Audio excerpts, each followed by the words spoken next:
for his. I don't have it. There we are. Oh, hey. What's up, buddy? What's going on? Like a beard gang. Oh. Yeah. What? No, I don't have a beard. It's like a chain gang, but like. All right, we're kicking Tommy out. All right. Peace, guys. Thanks for having me on. Yeah. All right. No worries. Welcome to Beardcast. Yeah. 24 hours of beards all the time.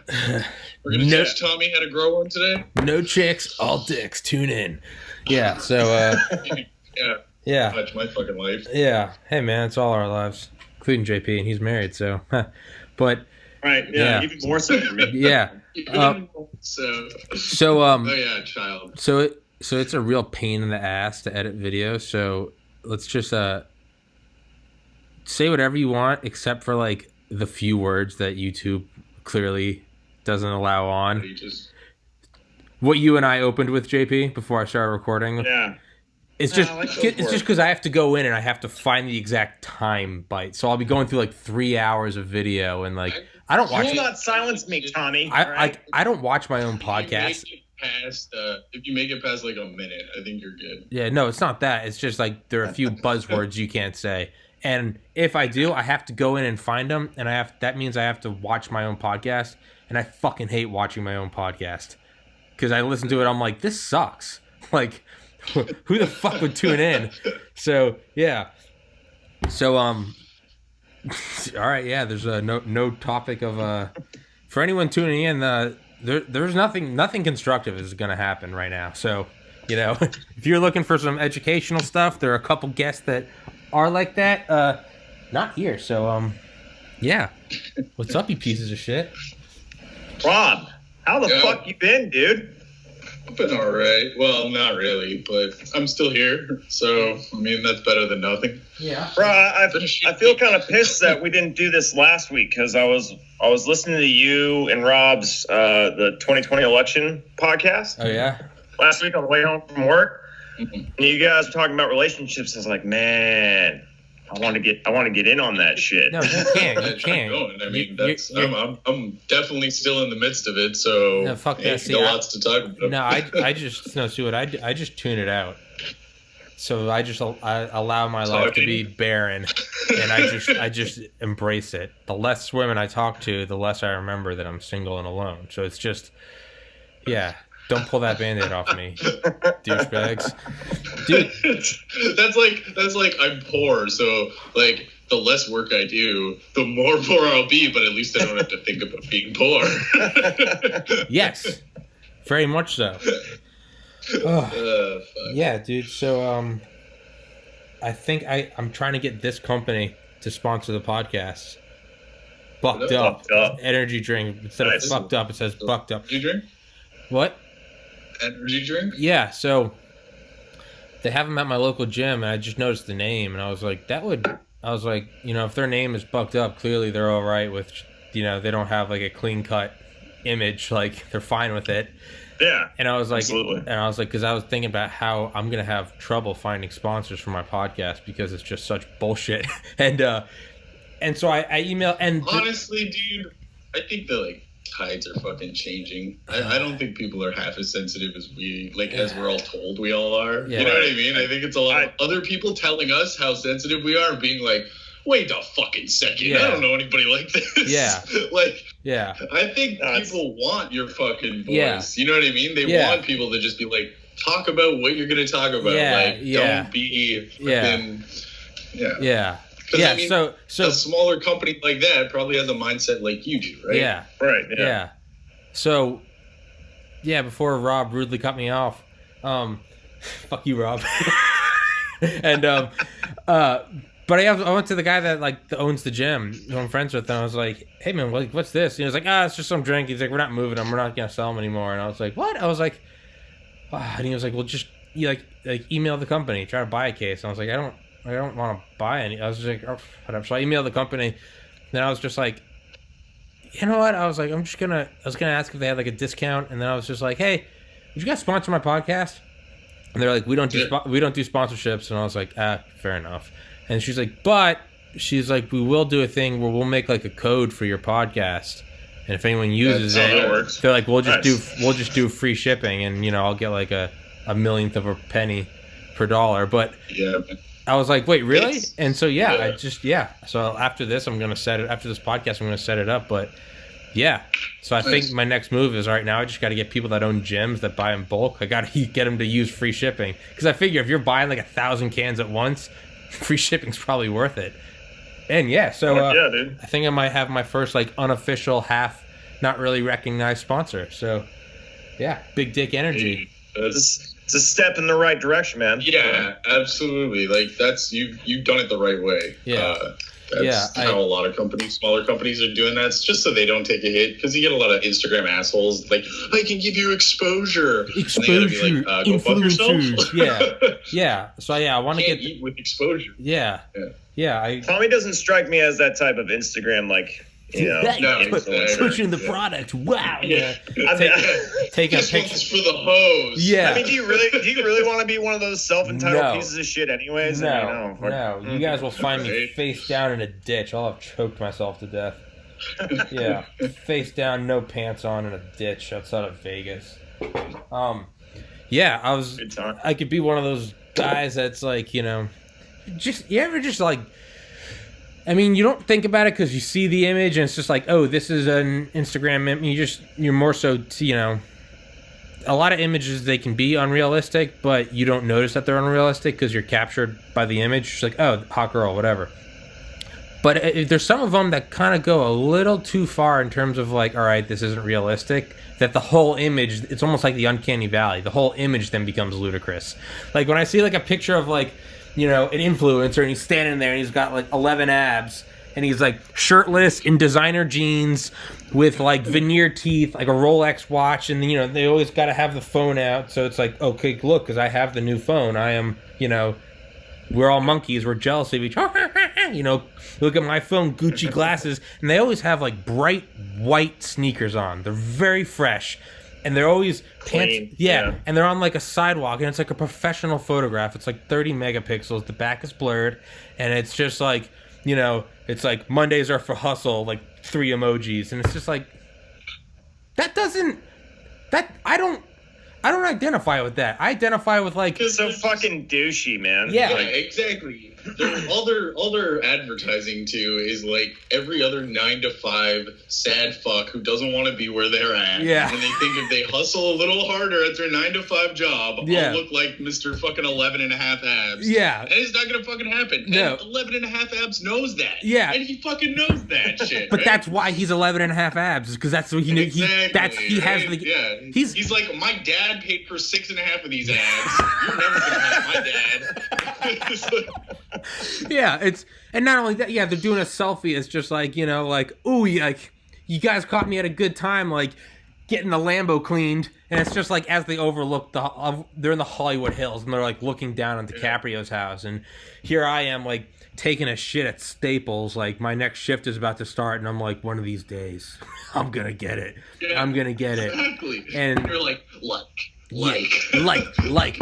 hustle, mood. I'm gonna get one of those girls with, and then like, it's like the people that are so dumb they don't even realize that like Snapchat filters aren't real. So like they see the girls with like the glasses and like the bunny nose, and it's like, dude, none of this is how it looks. Everyone looks as ugly as this. Like everyone has acne and gap teeth and weird spots on their tongue. Like, you know, no, well, not JP. JP is beautiful, but like fuckers like Rob and I, you know. Yeah, you see this fucking hairline? Nah, bro. Nah.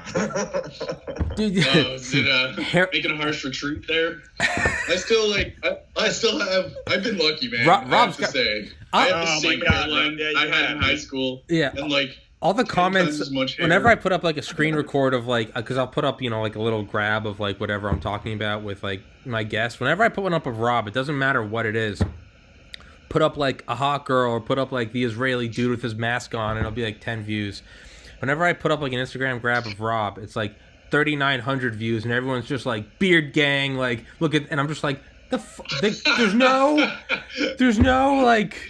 I'm like, you know what I think I'm gonna do then? Just inspired by your like douchebag post, I'm gonna be like sad 30-year-old who lives at home with his parents Instagram, and it's just gonna be like all the hustle and stuff is just gonna be like, oh yeah, depression abs, like Chip crusts all over them and shit. Yeah. Hustle, peanut butter on a graham cracker. Just be like, hustle doesn't sleep. You guys have seen those, like, hey, follow me for more recipes and shit. You know, that shit, that crap. And it's like a cracker with some cheese on it, or, you know, like a beer and a fucking a bucket of ice and shit. Yeah. Remember when we were kids and they were all like, you'd watch TV and be like, for 5 cents a day, you can make sure this child eats, and now you're that child. Yeah.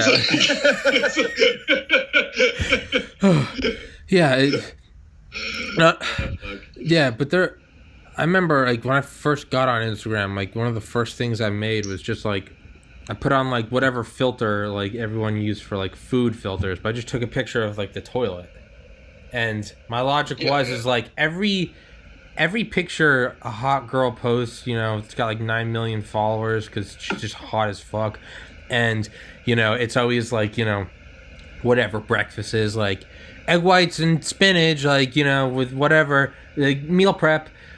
I just made a post, but I was like, you'll never be able to unsee the fact that every girl posting an image is really just posting you what their shit tomorrow is composed of. So all these beautiful girls, they're really just telling you, this is coming out of my asshole tomorrow. I don't think girls don't poop though, man. Well, yeah, that is a, you know, yeah, that is a fact. Yeah, that was one of the questions they asked you when I was interviewing for med schools was, and, you know, what do you think about the female digestive system? And it's, trick question, doesn't exist. It's eating its own, bro. Accepted. It's eating its own.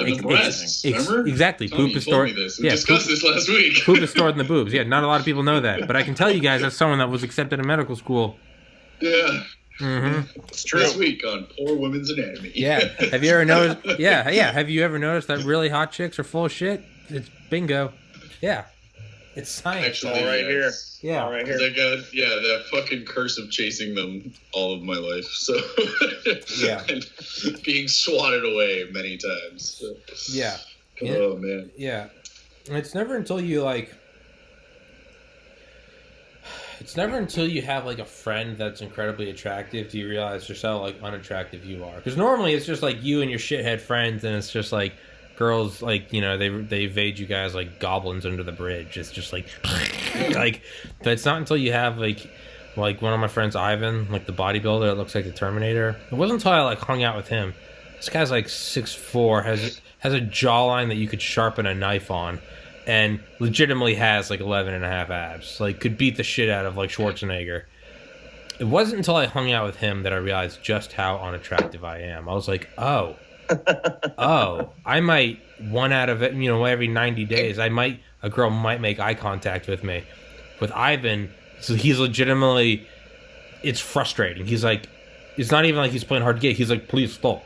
Like, stop. Like, not interested. Like, hand on the face. Go away.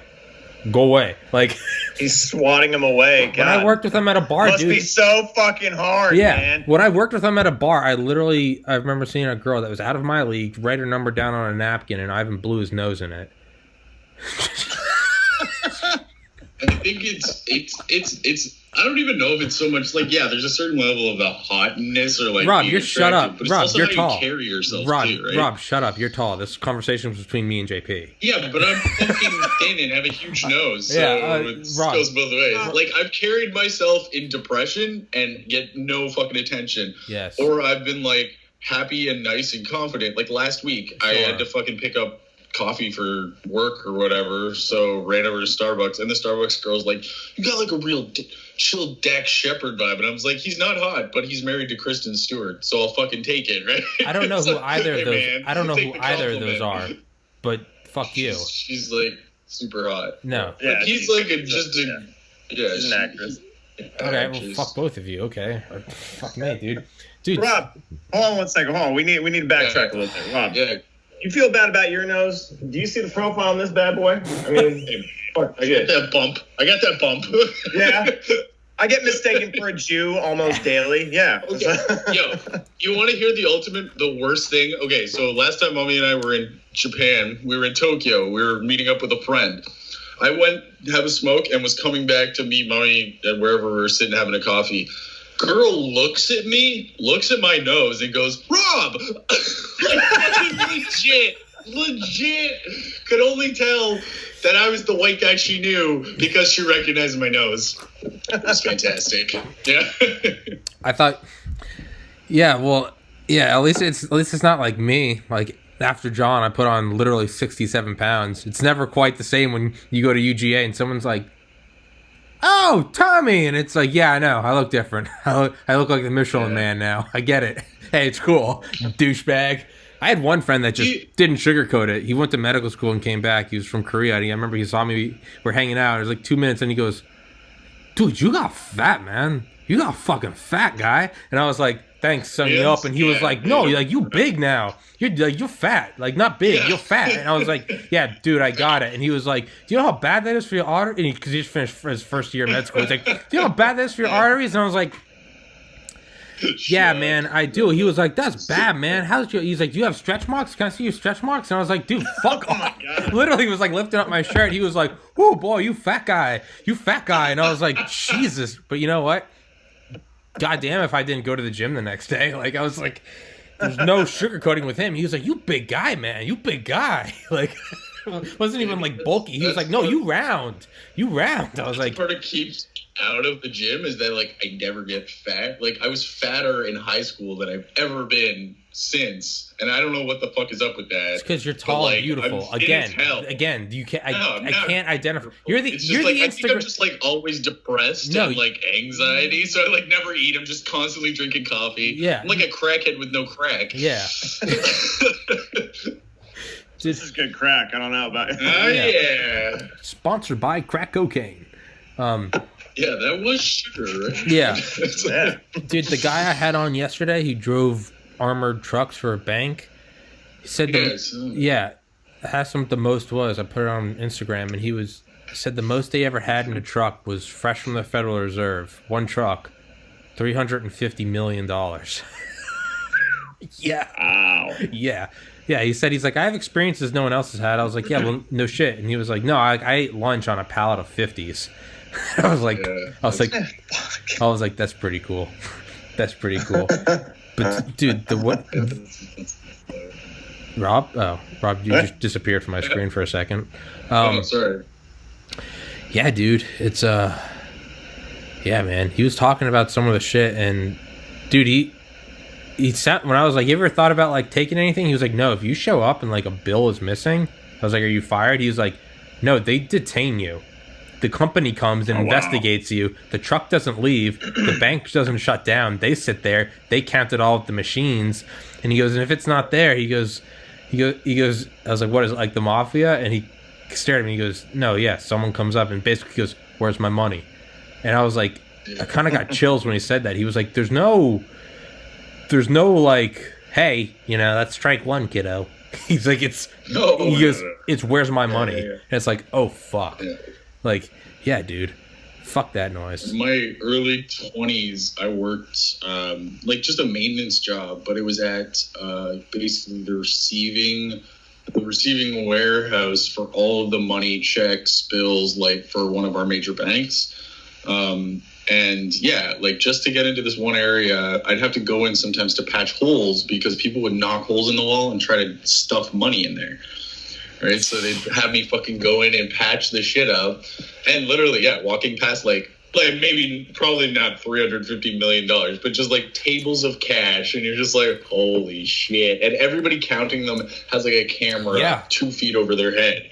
Like, there's no fucking around. No. You get in and out of there with a face scan and a thumb. You have to be bonded to get in there. So that's what he's talking about. So like, if you're bonded, there is no like you go home. Your authorities show up and you stay there until its shit is figured out because you've signed to do that kind of thing. I mean, they're not really gonna miss $10,000 though, are they? No. Dude, well, that's what I was asking him. I was like, I was like, let's not even get greedy and take a pallet or even a brick. Right. I was like, what if you're literally just trying to pinch off one note? Just 100. Just a note. It's McDonald's for a month. Just one itty bitty note. Yeah. Yeah. It'd be easier to rip off a McDonald's than a fucking because who you got counting that shit? Like some old lady and or a 16-year-old. Yeah. Whereas like everything with that amount of money is going like being counted at every stop. You chain of custody, serial numbers. The bags change colors if you open them, like the plastic. Yeah, so if you even tug on it, I didn't even know it that, changes but colors. That's insane. Yeah, and if you like when you close the bags, you have to basically take this like sticker off, and they close. And then if you open it again, there's a chemical reaction with the air, and it says void. Like, yeah. This money is void. Can I take it home? Yeah. Something happened with it. Sorry, guys. Yeah, but yo, dude, it's chain of custody, serial numbers, GPS on everything. Yeah, man. Fuck that noise. It sounds. There's easier ways to make money. Yeah. Like large amounts. I mean. Yeah, man. If you think about stealing, my whole premise is to go small time, like Trailer Park Boys. You know, like rip off a fucking Toonies and Loonies, like. Yeah. Thing at a fucking movie theater or whatever the hell that was in the fucking movie. Dude, me and my roommate at UGA, there was one clip from Trailer Park. I think it was Trailer Park Boys that we would always quote. It was just the really fat guy, and he'd be like, someone's like, "What is it, Randy?" He's like, Randy, he's like, "You fat slob," and someone's like, "Hey, Randy makes $4,500 a year. That's good money." and that's been our quote ever since. Be like, "What's going on, Tommy?" He'd be like, "I'll tell you this much. I'm making at least $4,500. Hey, bud, that's good money. Okay, there are people that are jealous. All right, you know, hide your kids, hide your girl, because whew, I'm rolling in it. Except I don't like anything. So that's definitely the Canadian East Coast, man. It's like the fucking. It's like the South, like the fucking couch and shotgun South. It's like New Brunswick and Newfoundland. Dude, it's anywhere but. It's so weird. Is like Dubai. I mean, like legit trillionaires, right? But such a sleazy town, dude. I wouldn't say legit. Well, not legit, but I would say trillion. Yeah, not legit, but I mean, shit, royalty. Yes. Yeah, a lot of royalty. What's so weird is I remember thinking about this. We're gonna see something very interesting in the coming decade or two. So Dubai, as stupid as they are, they're not stupid in that they're taking all that money and they're just building up basically a nation-sized Vegas, right? But you basically can't really have fun there. Like drinking, gambling, smoking, it's just everything is literally like off with your head.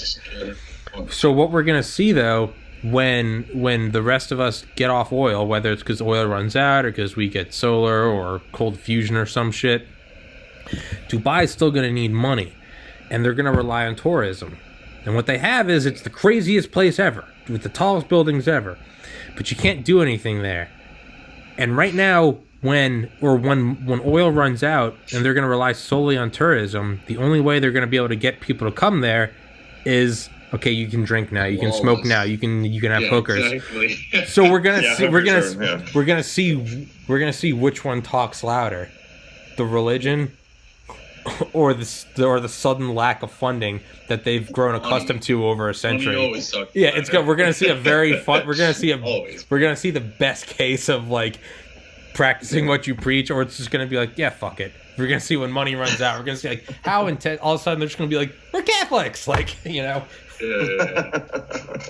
Well, it's like, exactly. Like we're all Catholic, and we like probably from the time we were young to like now have watched our church or whatever massively basically get defunded, and like the numbers of people attending and shit drop, right? And then you see like the culture changes, right? They're like, gay people, whatever, man. Like, please come, please come. You gotta right? You gotta adapt. Yeah, it's any business, man. You gotta adapt.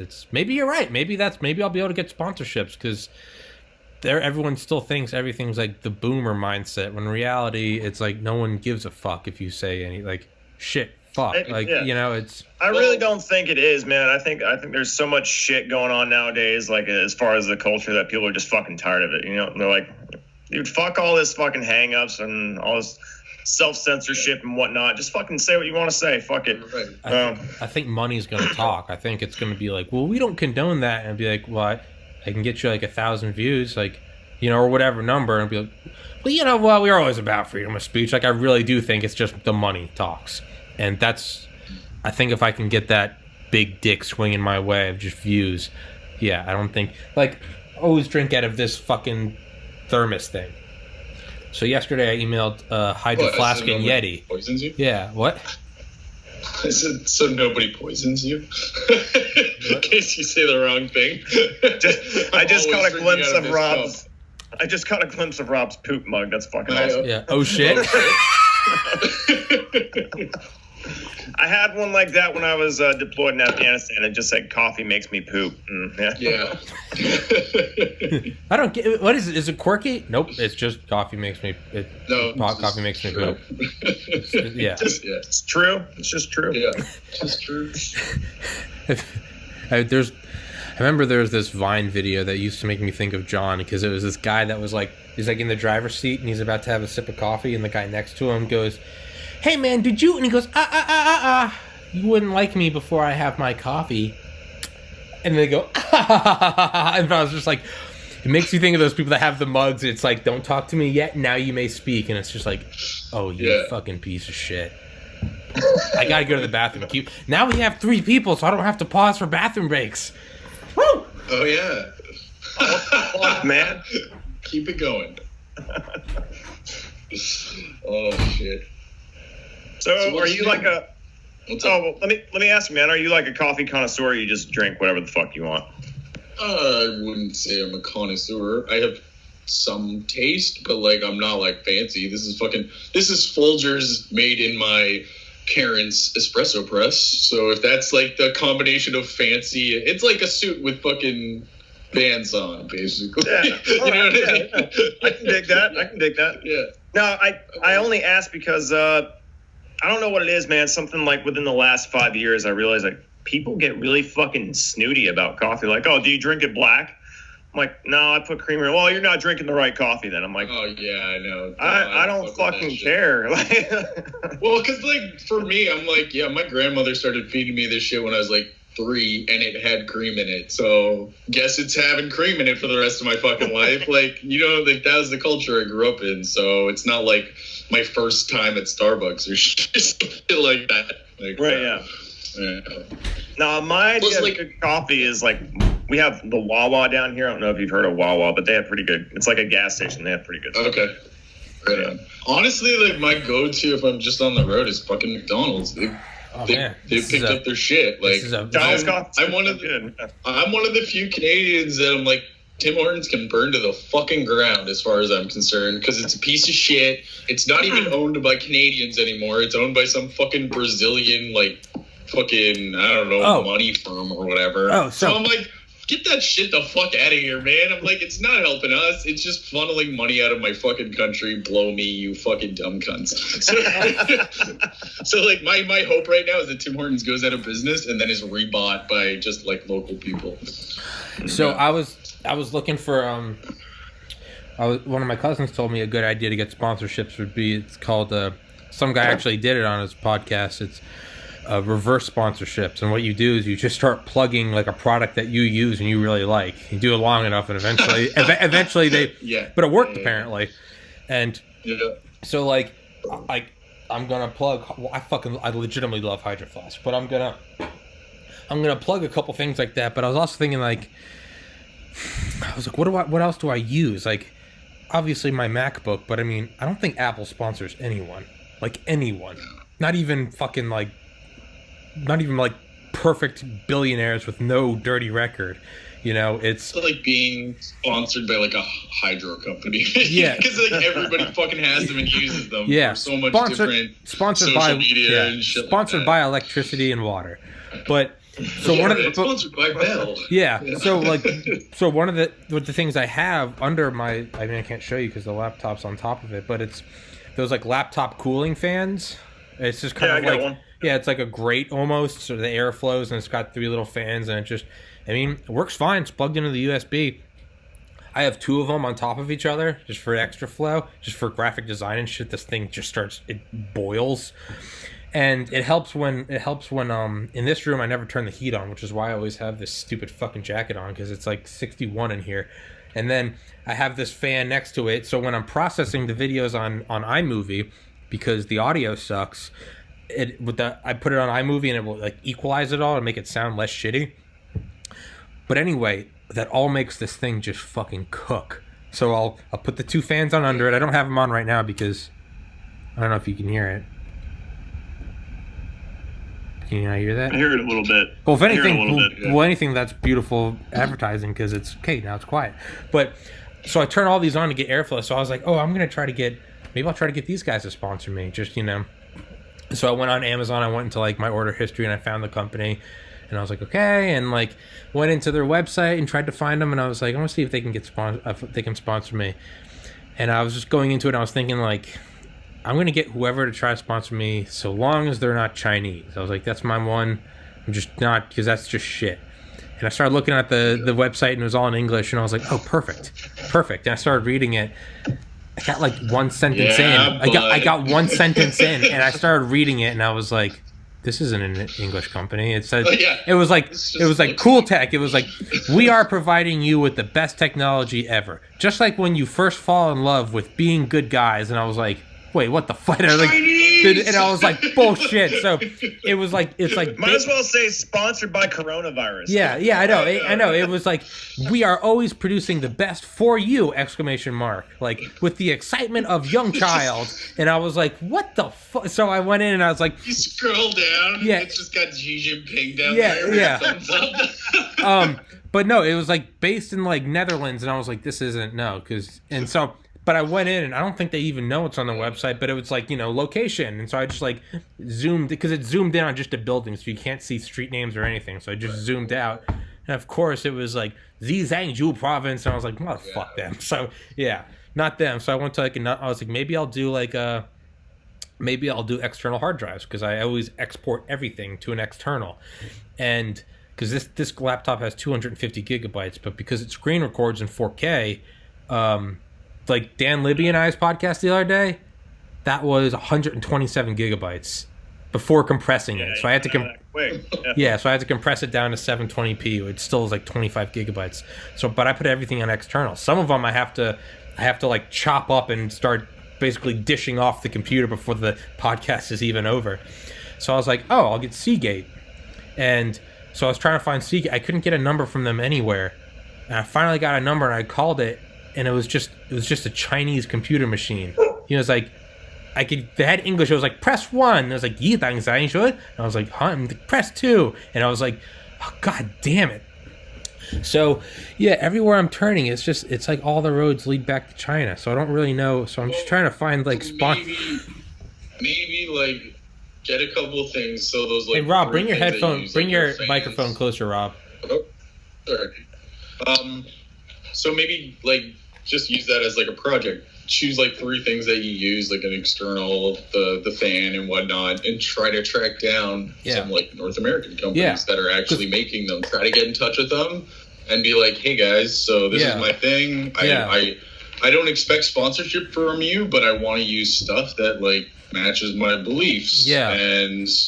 And then if you end up getting shit from them, you can just like put a tag at the beginning of your podcast or whatever, brought to you by their logos, and it's like whether they like it or not. Just start doing shit like that. Yeah, man. Like I want to use, because I only want to like plug stuff that I use, like because if it's not genuine, people can pick up on that. Because if it's commercial, you can control everything and make the whole thing look believable. Right. But if it's just me and I'm plugging like something I don't use, just make up a Smith lamps, I'd be like, man, these lamps, I'll tell you what, you got photons, you got light, they come with a plug, they run on electricity, they'll barely ever, they got light bulbs. And all the electricity. Look at this baby. You guys know Thomas Edison, you know him, I love him. It's it's lamps for Tom. Thank you for, it's going to just be some butchered bullshit like that. So instead, I want the stuff that I actually use. So, yeah, like laptop fans. Have you ever listened to Bill Burr's podcast? Yeah. Yeah. Dude, the way he does his advertising, like, Yeah, he'll lose advertisers just because they're not happy with the way he's saying it. He's like, I don't give a fuck. Like, I really don't care. Yeah. But then the people who, like, ZipRecruiter, I never used ZipRecruiter in my life, but they're in my fucking head because of Bill Burr going, zip! And then, like, running halfway across the room and going, Recruiter!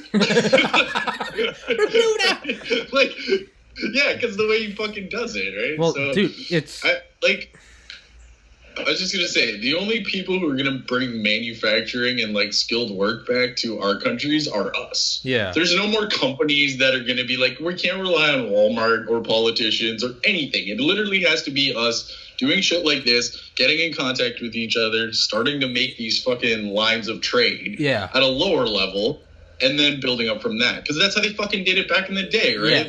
My great uncle started a company for aircraft fitments for, like, fuel lines, right? Yeah. And thankfully for him, he was in Canada, so he was able to make a bunch of money off of the Cubans in the middle of the Cold War.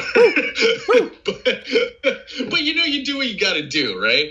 So, like, but he fucking hustled. He slept in his factory, and he set up just, like, small fucking one-to-one things. And now basically every plane that takes off from Toronto Pearson are, like, using his fitments and shit. They're using his chemicals that he's developed and all that kind of shit. Yeah. And, like, he's got it's like a smaller big company, but that's how he did it. It wasn't like all this corporate nonsense. He didn't have a lot of advertising. It was just hustling and establishing connections over years. Yeah. We got to go back to that, I think. Like, it's cool to have, like, your own brand and shit like that. I still believe, like, you know, you should represent what you're making or what you're creating. But at the same time, I think we put too much fucking focus on, like, okay, let's get the numbers and, like, let's get a commercial in the Super Bowl. And it's like, who fucking cares? Just sell a good thing for a while. Yeah. You know, it's like, holy shit. People are, like, clamoring for it, right? Yeah. Yeah. Like, people just want that shit, and we can't even find it anymore. Yeah. So, it, like, Hydro Flask doesn't do advertisements. They just don't. Shouldn't. They just don't, and it makes sense because the first time I ever saw one was in an attic at UGA with my friend. I moved in with him when I went back to school in 2014, and he had a hydro, and it was literally like we would sit up there and just sweat and, like, stretch and meditate because it was like 140 degrees. And I remember he left his, like, Hydro Flask up there overnight, and I was like, "Do you have any water?" And he was handing it to me, and I was like, "Dude, this has been up here." I was like, "This is." I thought the thermos was going to be like 100 fucking degrees. So I grabbed it and I was like, oh. And I moved it around. I was like, clink, clink, clink. And I was like, you said you left this up overnight. And he was like, oh, yeah, no, dude, it's a vacuum sealed thermos. You could keep shit cold forever. And I was like, bullshit. And I opened it up and I was like, oh my God. I was like, this was sitting in an attic in UGA at Georgia in August. And I was like, that. And I remember I got one and I brought one up to, I think I got one for my cousin when he got married in Berlin, New Hampshire. And he got one for a friend, and they got one and now everyone in that town has one. But I was like, oh, well, there you go. You don't need to do advertising because it's legitimately just an amazing fucking product. That being said, Hydro Flask sponsored me. Yeah. I was going to say, Tommy, what you could also try is possibly plugging other stuff that's, like, working on, like, GoFundMe pages and shit that's, like, you know, in production and being developed or whatever. Because that would actually kind of fit what Rob was talking about before, you know, kind of making that bridge yourself and, you know, trying to make connections for yourself and possibly doing good for both of you. So, yeah. But know what I fucking don't like and I refuse to do? Are fucking Patreon pages. Like, I get it, but for someone like me that, like, I'm not producing anything in terms of, like, a product aside from just talking, I just don't know. Like, a guy I had on that works for NASA, but he's 3D printing rockets. There'll be people that are, like, really interested in rockets. They can go on, they can, like, contribute to, like, the next rocket. Like, he needs he needs to rent time at a 3D printer place, or he needs to buy this rocket fuel or whatever. So you can, like, pledge up and you can literally say, like, oh, I'm going to buy this for you. But for someone like me, where it's just this, like, blanket, like, I want to make money so I can move out of my parents. Like, there's no way. There's, like, I can't in good conscience, like, sugarcoat that. Like, pledge me. Like, no, I can't even say, like, pledge me money. Like, no, give me money. Like, but so, like, I don't want to do that because I'd rather run an ad and at least it be honest and there be an exchange rather than, like, here's my Patreon. Well, what am I doing? You're just giving me money, child. You know, it just if it doesn't feel genuine at all. So I don't know. Yeah. I feel like what we were talking about though earlier with like, you know, influencers and shit. Tommy, have you ever heard of the web page called Fiverr? Yeah. Yeah. I mean, like I haven't looked at any of your graphical designs, but you know, you can make your own page on Fiverr. But I feel like a lot of people use that shit. Like for a while, I was streaming video games, and I wasn't that great. But you know, like I spent like about $5 for someone to do some like graphics that I could throw up on my stream and whatnot, and they did pretty good. I mean, I don't know how it really works if you build your own page and like how you set prices or whatnot, but yeah, I tried doing that with graphic design last summer, and yeah, I found that people fucking suck. People want $1,000 design for $10. Like I got $10. I'm like, what do you mean? If you want $10, I'm going to give you $10 worth of work. I'm going to give you choosing beggars. Yeah, I'm going to give you 60. I'm going to give you 60 minutes of work. But yeah, man, it's well. I mean, unfortunately, you do have to. But that's like the same thing with all business. Yeah. Like right now, I'm doing parts at like a motorsports company. You know how many assholes I have like walking in, going like, "Oh, do you have an O-ring for like a 1987 Polaris Indy 440?" And I'm like, why would I? Like, we sell new machines here, dude. We've been in business for like 3 years. That shit is as old as me. Like, go to the fucking junker and like do some work. You just want me to do everything for you, right? Yeah. And I think that's what it is. It's just like a lot of entitlement in certain people that they expect. Entitlement in 2020, so bro. Fucking much, dude. Yeah. Oh man, yeah. It's like.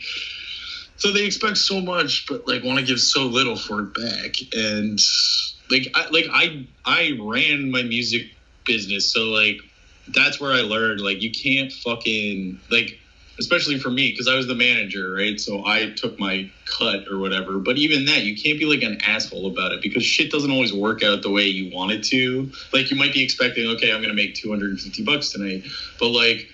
Okay, this group of people had something going on, they didn't show up, or like something happened to the venue, or something happened to the band, or like some shit always happens, and someone always has to be fucking appeased, especially if you're running the show, right? So you can't really, I don't know, like money is definitely necessary, obviously the end goal, but I think you got to put your focus on just like, I'm going to build this shit up no matter what. Yeah. No motherfucker's going to stop me because that's what they're doing, basically. They're just trying to put fucking roadblocks in your way. Oh, this is going to be da-da-da, this is going to be whatever. And yeah, that shit can slow you down and stop you. Like ultimately what killed my business was so I was partnered with the lead singer of one of the band. He was like had more connections in the city and across the country than I had, but I was more business minded. But he was like fucking really ego driven. Like it was more about him than it was about the band. And so when the band came back, basically they fucking broke up on their final Toronto show. And he went into like a deep ass depression and it just I couldn't do anything anymore, right? It's just like fucking killed the whole vibe. So it's good to like be with people and work as a team, but at the same time you can't like give people like it can't be like a fucking vessel for their ego. You know what I mean? It has to be like a business. That's what I decided with this podcast. As soon as before I started, I was just like, I'm just gonna do it myself because I'm fucking crazy. I'm just, you know, I'm crazy. And so, I mean, this is episode 40, right? This is episode 40. My podcast has been up for a little over 60 days. Like, I'm going at a ridiculous pace. And I've already had people that aren't even part of my podcast be like, you're doing too much. You're doing too many guests. This is not how you're going to market it. And I'm just like, you're not even a part of this. I can't imagine if it was like, hey, dude, this is our podcast together. And that's what I've realized is just like, you know what? Because I can only disappoint myself. And it's so much easier when you have only yourself to disappoint. Because I'm like, okay, this loss is on my back and my back only. There's no one that I can be like, well, he fucked me over. It's just like, this is mine and mine alone. Like, if I fuck it up, I fuck it up. You know, you're not having on as many guests. Well, that's because, first I was like, it has to be between 11 a.m. and 1 p.m. Like, that's my good time. And I realized, like, I have nothing to offer guests. Like, I'm not Joe Rogan. I don't have 100 million followers that you can plug your product to. Right now, every guest I have that comes on, they're doing me a service. They're giving me an hour of their time, and they're giving me content to get it building. So I was like, yeah. okay. But Joe Rogan used to be a fucking fear factor and a bad stand-up. Like, let's be real. Yeah. And then he was just like, I guess I'm not doing this shit anymore. Yeah. Let me try something else. Yeah. Like, you can't I'll promote MMA. Yeah. Exactly. Yeah, exactly. He took the things that he liked and he fucking just sat there and talked with his dumb friends until he got enough people interested. Yeah. Like, you're doing the exact same shit without a fear factor background. Yeah. It's just but yeah, I definitely think it can fucking work, and it's just a matter of like, right now it's like I kind of have to bend my schedule around when like guests can come on. One day, hopefully, it'll be the inverse. It'll be like, you make my time.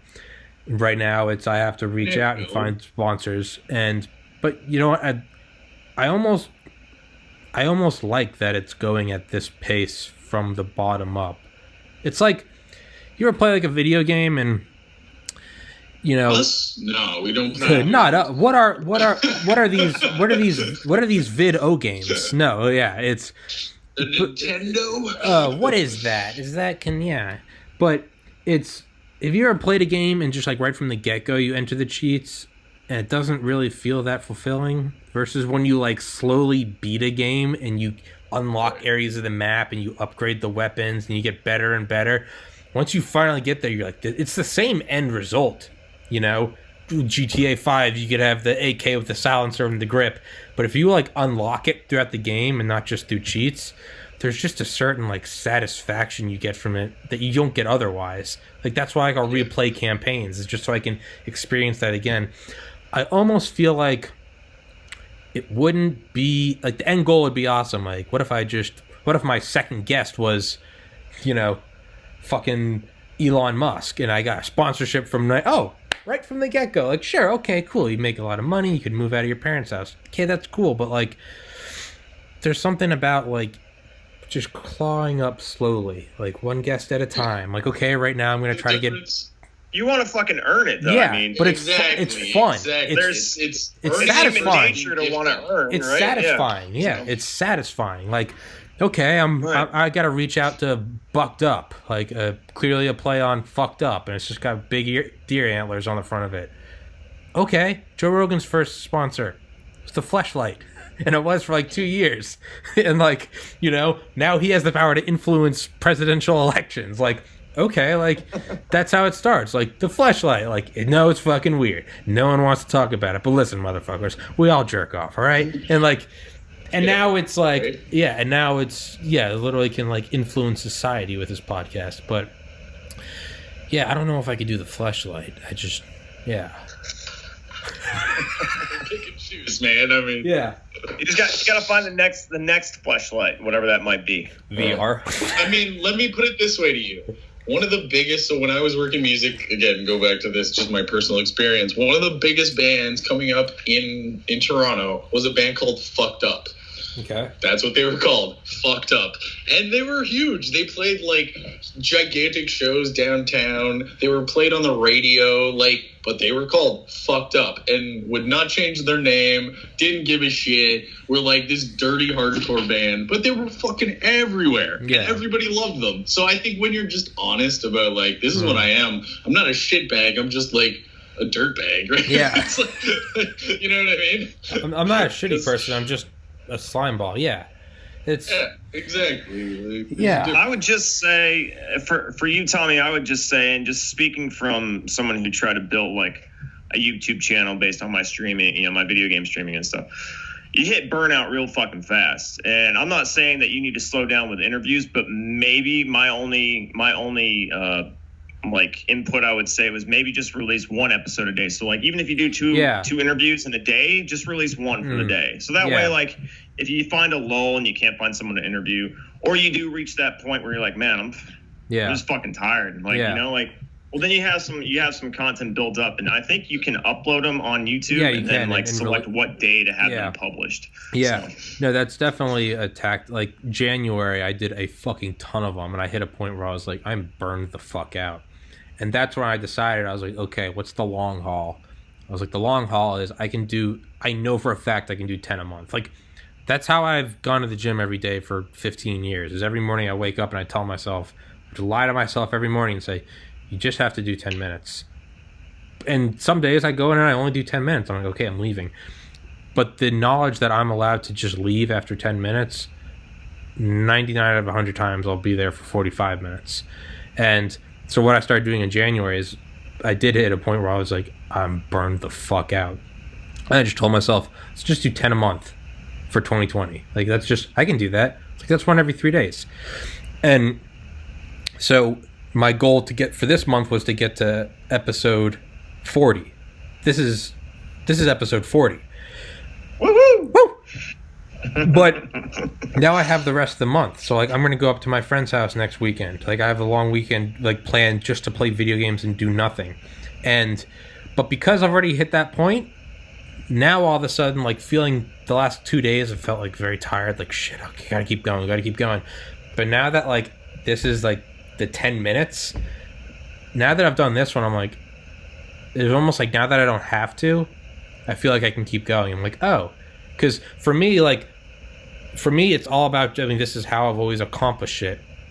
Be it getting into medical school or doing a podcast is just my own, like, I don't care what anyone else, it's just my own goal. So for me, like, I got to 40, so now it's, if I want to take a week off, I'm just not going to go on for a week. And so, JP, to address what you said about releasing it so it's a constant flow, that is a good tactic, and that will eventually be the tactic that I use. But right now, to get monetized, I have to have 4,000 view hours within a 12-month period. Oh, fuck. Yeah. Jesus. So December was December 12th to December 31st. I think I got like 12 hours, and I was like, oh, fuck. In January, I got 250 hours. In February, I've gotten 300 hours. So I'm like, now, like, okay, December, like, so what happens is, like, I can just count from January 1st to January 1st, because that first month I barely got any. So from January 1st, 2020 to January 1st, 2021, I got to get 4,000 view hours. I'm on track to get it. Mm-hmm. But because of that, as soon as the videos, the videos I released in December, those still get me views every day. I still get a couple view minutes from them, even though they've been up for 2 months and they're not at the top anymore, but they still just generate them. And now that I have 40 episodes, they all kind of generate, like, they spike a lot when they first come out, and then they get like 10 minutes a day of view time. But now there's a base of 40 videos, each getting 10 minutes of view time a day. And so I'm not holding on to any content, because I want as much out there as I can, generating the minutes as I go. So if I go take a week and go, I'm going up to my friend's house to play video games, I'll have 40 videos kind of slowly building up minutes. Yeah. Once I get that definitely makes sense. I had no idea they had that kind of stipulation on fucking view time. Yeah. But once you get to that point, you're good. So once you get to that point, you got to break that barrier, right? Yeah. So, once you get to that point, then you can go, okay, save up a couple episodes and release them when you don't want to do any. Now, when I have 2 per day, it's because of, like, it's always like, I don't like doing them, but now when I do them, it's because of, like, scheduling conflicts, and I don't want to bail on anyone else. So it's like, I told this guy I could do this day, I told this guy to do this day. Now they're together. Like I said, these are people that they're giving me their time. They're not getting anything out of this. Mm-hmm. So now when there's 2 a day, it's because, like, I'm not going to be the one to flake on my commitment. So yeah, they're definitely difficult to do. Brain's definitely a little bit fried, but now when I do them, it's like, so I don't set out to do 2 a day now, because those are tough. Like, these are easier when I have, like, you guys on. Like, these are, it's not someone that I have to interview and be like, okay, I got to get a conversation out of this. With you two, it literally turns on. It's just like, what's up, fuckers? Like, you want to see my tits? It's something creepy like that. We're not really mentally stimulating. Yeah. I get it. Yeah. The guy I had on before this, the guy that was on my first podcast, my friend Duran, I was like, dude, you got to come on again. I was like, you were episode 1, now you're episode 39. Like, you got to come on again. He was like, yeah, you're right. He's like, I've done 2. And I was like, dude, I've had a guy that's done 5 episodes now. And I was going to say Rob. And he goes, oh, is that Rob? And I just remember thinking, I was like, You listen to those? Like, that's just Rob and I. That's just Rob and I just. That's just Rob and I just like expressing pain into the void. Like you listen. Watch us cry for 2 hours. Yeah, watch us just manifest existential pain. Yeah, or like the guy. I've loved all the shit that I've watched with you and Rob, man. Yeah. Like, I'll sit there and watch him. So yeah, I listen to him on the way to work. Fuck yeah. I can't. I'm like Tommy. I can't fucking watch myself. I can't. Like, yeah. I can't watch mine. No, absolutely not. Yeah. If I could just like filter out because I can't listen to any of them because I'm in all of them. But some of them I really like when I listen to them. Sometimes I want to listen to them, but I'll just fast forward through my voice. You know, someone will finish talking, then I'll just hear like my voice, like, yeah, man, I don't know, maybe, and I'm just like, oh, God, just fast forward, and I'm like, hey, have you ever thought of artificial intelligence? And I'm like, oh God, like I'm bored of my own voice, and it's just, what do you think about like the universe? And it's just like, oh God, you're drooling, bubbling idiot, yeah. Honestly, like I think from here, shut up, Rob. I think. Figured it out, like the work you gotta do. You got a good work ethic, but I think you need to like get like more JP set up. JP's got that clean. I look like I actually doing this, even though he's not clearly. But you still got it, right? You're not. What's wrong with my setup? With the fucking. What the fuck's wrong with my setup? What are you throwing shade at my setup for? You know what the fuck is wrong with it. What? You need like a corner of the room and a microphone. You need to establish dominance in your podcast. Fuck you. I present space. I have the microphone that I can't fucking get to work. Yeah, no, it's just have a big printout of your dick behind you. Yeah, like, that will establish. Buy like a green screen with just like a like waving dick, like a flag in the background. Just like an inflatable dick, just blowing in the fan. Just... Yeah.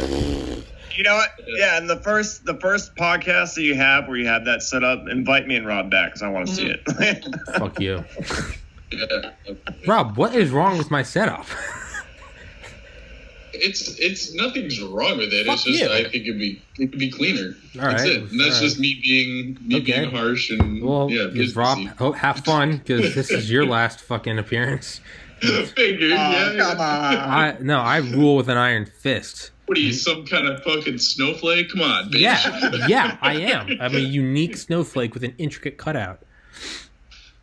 That's all right. My dog's breath smells like she's been munching on her vagina for the last. Here we got all Thanks, the JP. Thanks for that. Oh yeah, Rob, you have snow up there. Looking at a fucking barn right now. Yeah. And cows and so nowhere.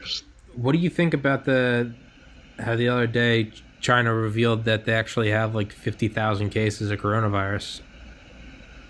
Surprise, like no shit. Yeah. Really? It's like they were fucking killing people who were like doing actual reports. So no, it doesn't surprise me. Yeah. Did you guys hear that story about the Harvard like university teacher or whatever that shit? I have not. He was like, they found him.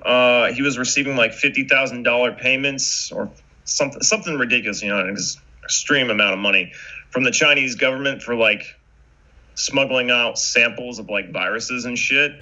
And then he had like 2 students, if I'm not mistaken. I didn't read the whole fucking article. I should have, especially if I'm going to speak on it. But he had like 2 students, I believe, that were like kind of in the whole deal with him, and one turned out to be a Chinese spy, and then the other one fled. Jesus. So, yeah. Oh, Jesus.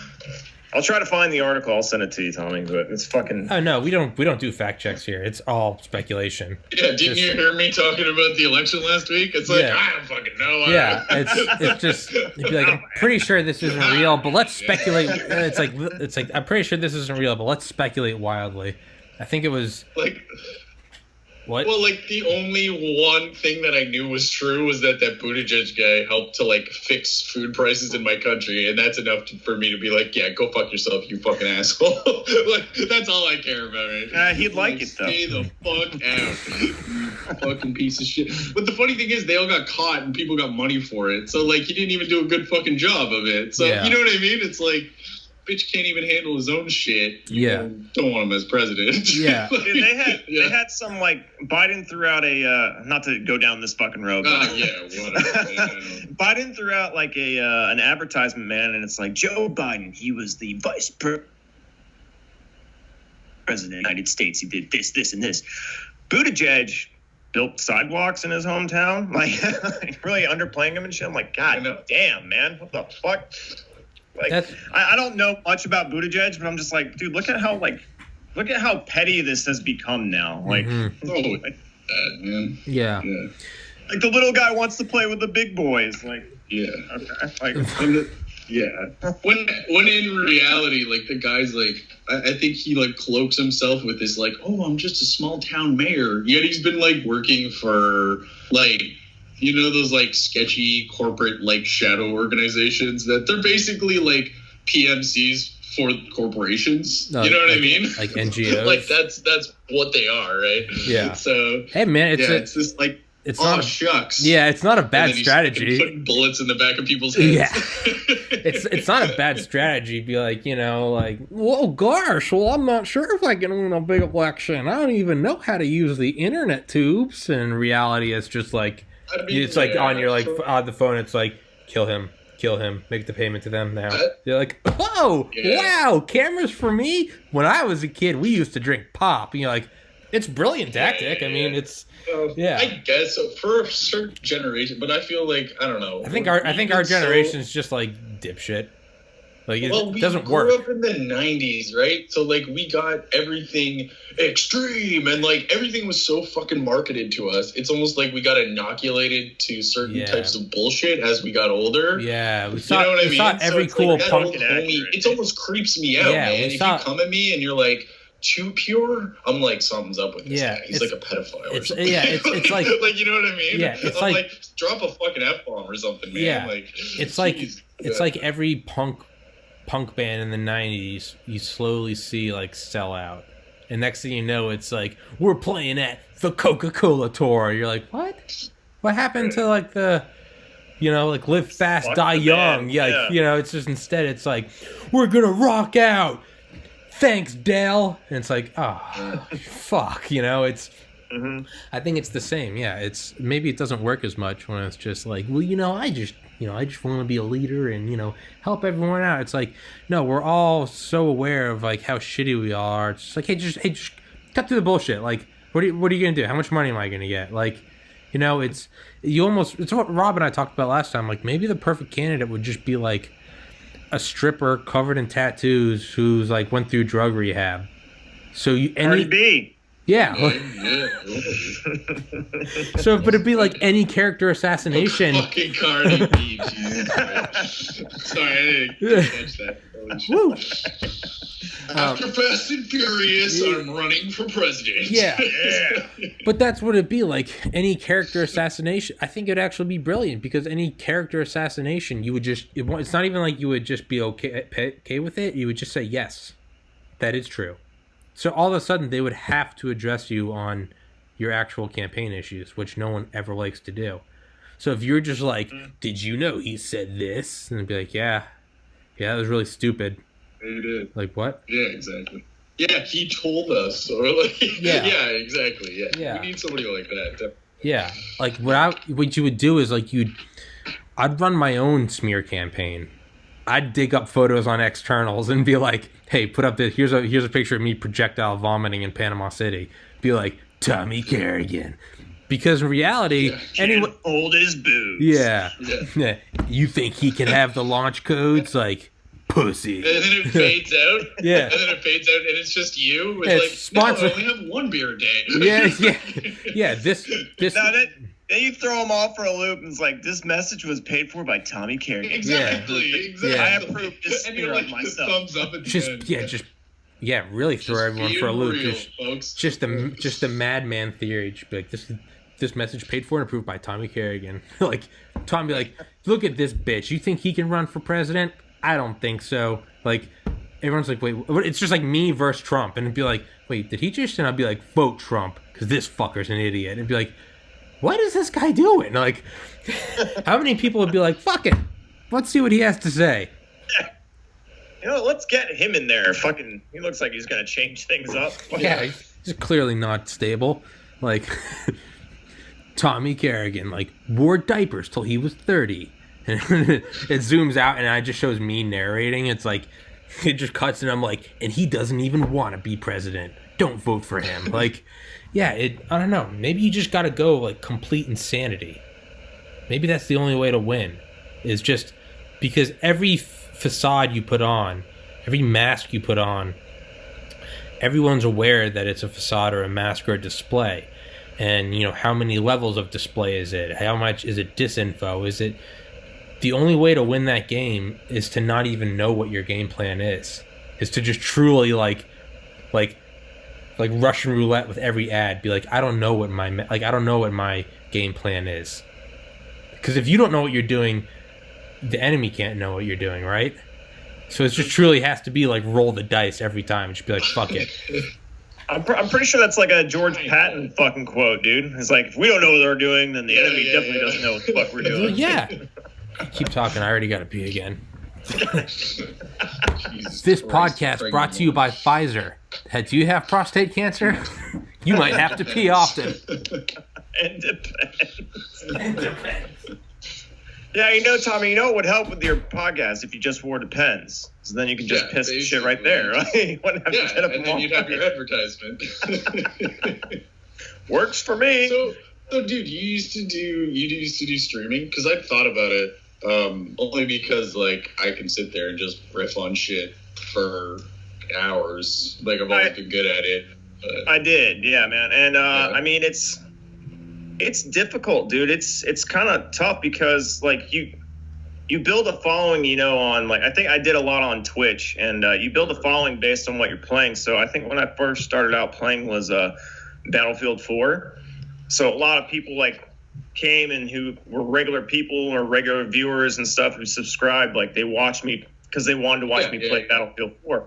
Exactly. But then like Metal Gear Solid: The Phantom Pain came out, and I was waiting for that game for forever. I was like, yes, I'm gonna play the shit out of this. And then 0 views. I'm like, fuck. So see, like I always watch when I consider that shit. I watch. You ever watch Game Grumps? Those guys. I have not, no. No? Okay, so, like, I find them curious because they do it in almost, like, this podcast format, but they don't have, like, cameras on themselves. It's literally just their voices. And they're also, like, two sad boys who just, like, fucking struggled through life, and then one day were just like, all right, fuck it, I'm gonna do this shit. And, it took a lot of, like, work and shit, but they did it. And now they fucking put out videos that, they're at like 1.9 million views before I've even shown up on my fucking feed. Wow, and it's literally just like a 30-year-old and a 42-year-old dude just like shitting on all of these fucking games, right? Like there was one where and then people will take their little things and animate them. So one of my favorite things ever was they're playing Mario Galaxy, a game I would never play, have no interest in playing. But as they're walking through, they notice that like all these toads had like spears and shit. And they're like, oh, these fucking toads are like hardcore. And then he starts like doing an imitation. He's like, all right, toads, get in fucking line. Like, kill him. And somebody animated the whole fucking thing. And it's hilarious. And it ends with like a fucking nuke going off in the Mushroom Kingdom and shit. But it's just the way they did it is just like it matches kind of our whole generation's sense of humor. Like when you first got back in contact with me and all you sent me was like, I have these loaves and these fish. All right, now turn around. Like, Tommy, this is back from like when JP, me, Mike Angulo, and Dan Sweeney Daniel Sweeney all went to a fucking like a retreat for a weekend, a Christian retreat. Yeah, some kind of Christian young retreat. And JP and I could not have given less of a fuck. We were just there to like be like, where are the girls at? And then proceeded to just fuck with like everybody and just make jokes the entire week. Even going so far as to sneak into the room to change the lyrics on the songs we were all going to sing later on in the day. And like we were just like shitting, and I kind of remember like I don't know who it was, but like one of them got kind of angry. Maybe Michael was like a little more strict, with his Christianity than us. But like, get kind of pissed off that we were playing with Tiddlywinks, the fucking ladybug, in the middle of mass, just like cracking jokes. But we couldn't help it. We had just watched that episode where like Jesus is like, I have these loaves and I have these fish, and then we get to the fucking mass and he's saying that, and I'm like right behind it, and I'm like, all right, now turn around. Dude, it was like it was fucking perfect timing, man, because we were talking about that episode of South Park on the way up, and we were both just like hysterical. It's like, dude, you've seen that one with David Blaine, right? And Jesus is like, yeah, he's trying to compete with him in magic, and Stan's just like, that's how you did that trick back then? And he's like, yeah. He's like, that trick sucks, Jesus. And then just all of a sudden, they're talking like, one day Jesus stumbled upon a group of 4,000 people who didn't have food, and I was like, oh my God, dude. Rob's sitting right behind me, just leans over like by my shoulder. He's like, all right, JP, now turn around. Oh my God. And this small little chapel, like there was hiding that we were fucking off. No. But I could not fucking do it. You know me, I'll do anything for some kind of fucking response. I mean, I don't know how many. I heard like people were talking about me killing myself in Miss Hoarder's class for like years after we left.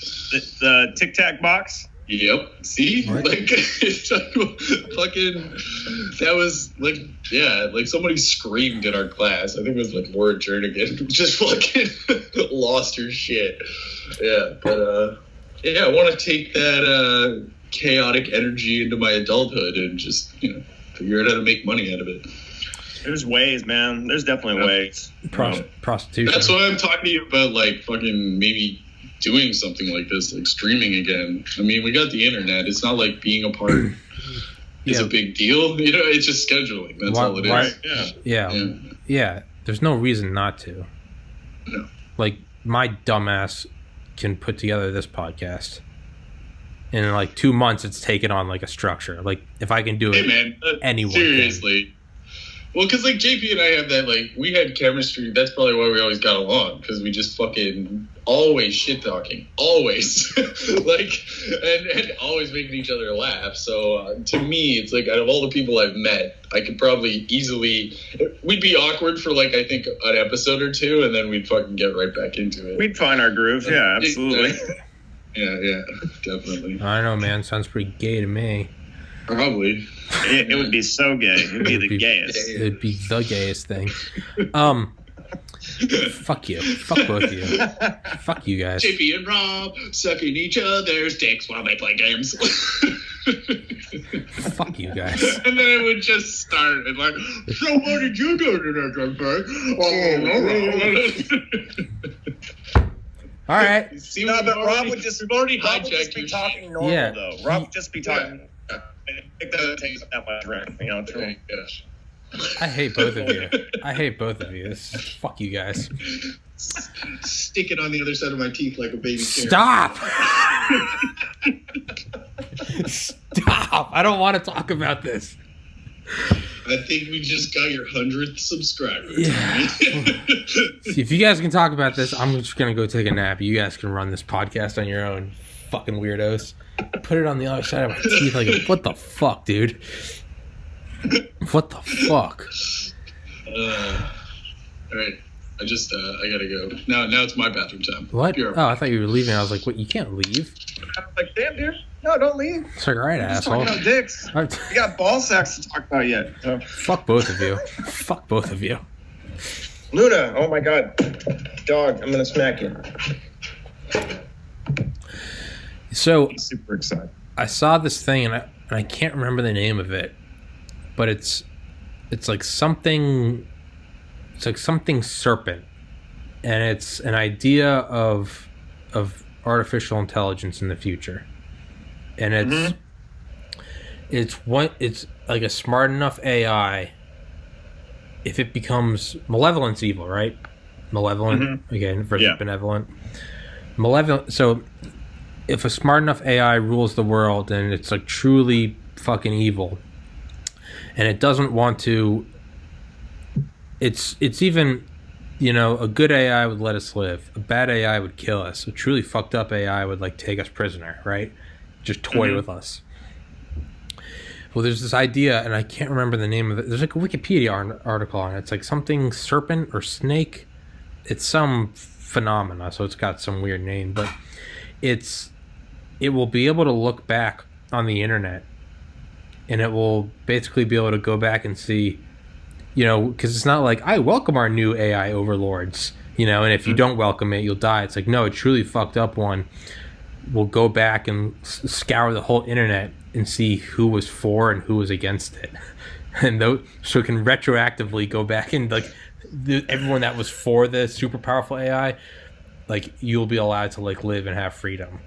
But it's right, and like the idea is like not only that, but you can't like fake it. So the idea is, well, now it's like, okay, well, if this thing could exist, well, then you're gonna want to start talking good about the AI now. Well, super powerful AI would also be smart enough to see, did you start talking good about it until you saw the article? So it's like, no, you must truly talk positively about it. And because by the time you've heard about the phenomena, like now you have, like your judgment has now already been sealed. Right, yeah. Yeah. Mm-hmm. Isn't that kind of creepy? I'm fucked then. Yeah. I'm fucked. I mean, I'm probably one of the most cynical fucking people that I know, and I'm not just saying that for accolades, because cynicism, man, it comes with, it's a double-edged sword, right? Because then nothing really fucking stimulates my brain. Like, there's all these movies that have come out recently, I'm like, I have no need to watch them. Like, I'm not interested in them. They look like shit. And I remember last year when Game of Thrones, the last season aired, like, I was one of like 2 people at my work, and I work with like roughly 50 people during a given, shift. And it was like just me and this one dude who were just fucking ripping on Game of Thrones. Like, dude, this is by far the worst fucking season. Like, this writing is shit and all this other crap. And everybody's like, dude, you guys are just so hard to please. Like, and the topic came up again. Like, some kid was sitting down with me at work. He's like, JP, did you like the last season of Game of Thrones? Like, I fucking hated it, dude. I'm sitting there next to my buddy Matt. I'm like, Matt, what did you think? He's like, oh, I liked it because I'm not JP and I'm not a fucking cynical asshole. I'm like, whatever, dude. Like, you're fucking simple-minded then. Like, that's my opinion of you. You couldn't pick up on the shitty writing, because it went downhill in writing quality. Mm-hmm. And if that's the case, dude, because I am so outspoken, like, I don't give a fuck what people think about me. Like, I'll let you know what I think about topics and issues and all this other stuff. Like, I don't hide it. In fact, I have, again, not to get into this fucking vein, but I have, like, dude, Rob, on my Facebook. Rob just glitched in. His screen his screen froze for a second, so I didn't see his door open. And then you're getting that too, yeah. And then his door, and then he was just standing there. Right. Like, clap Rob on. Yeah. What's that? Yeah, because I get still frames of Rob's face every now and then. I was like, God damn, he's a good looking son of a bitch. Yeah. Shut up, Rob. Yeah, man. Fuck. No, like, I'm legit, like, dude. Okay, when it comes to chicks, like, I know. Rob, shut up. Internally, shut the fuck up. Let me talk. No, how do I mute? Can I mute individual? I was actually just thinking about this. Okay, I'll give you a perfect example. So, because I know both of you, like, can you hear Rob? JP, no, I can't. You can't? He muted you. He muted you. No, Tommy muted you. Wait, I don't know. I don't know how to unmute him. You fucked it up. Oh no. Hold on. Hello? Rob. Oh, there you go. You back, Rob? You talking, Rob? Okay. Yeah, I think so. I didn't think I could actually mute you. I saw a button and I pressed it. But I think that might be for everyone. I think we can all mute. Cancel culture. Yeah. Cancelled. Fake news, Rob. So, You're like, not I'll give you a welcome. perfect example. And, like, this is a little deeper. So I've met both your mothers. I know them. They're both, like, tough but loving women. Right? Like, that's the thing about your moms. Leave the Whereas mothers my out. mom was weak as fuck, and I could never trust her. Right? So that gave me a complex. Wait, what are we talking? What are we talking about? I don't know. Because You JP guys and I said were. I'm handsome, and I'm just trying to be like, Rob, no, it's not. shut it's up. Not just I like was that. complimenting Rob on his good looks. I thought we were talking about AI. Sure. I mean, yeah, we were, but then I don't know how we got on this. We were JP, talking about, explain it to Rob. All right, so Tommy was talking about. First of all, I'll tell you how we got on that fucking segue, because we were talking about how Rob it morphed into your fucking your video stream, and I was wondering if I was the only one getting that, because like frames are fucking freezing for a couple seconds. You guys, I can still hear you talk, but the frames are like frozen. But anyways, that's what I was talking about, how Rob looked handsome. Anyways, before that, Rob, while you were taking a shit or whatever the hell you were doing, we were talking about AI.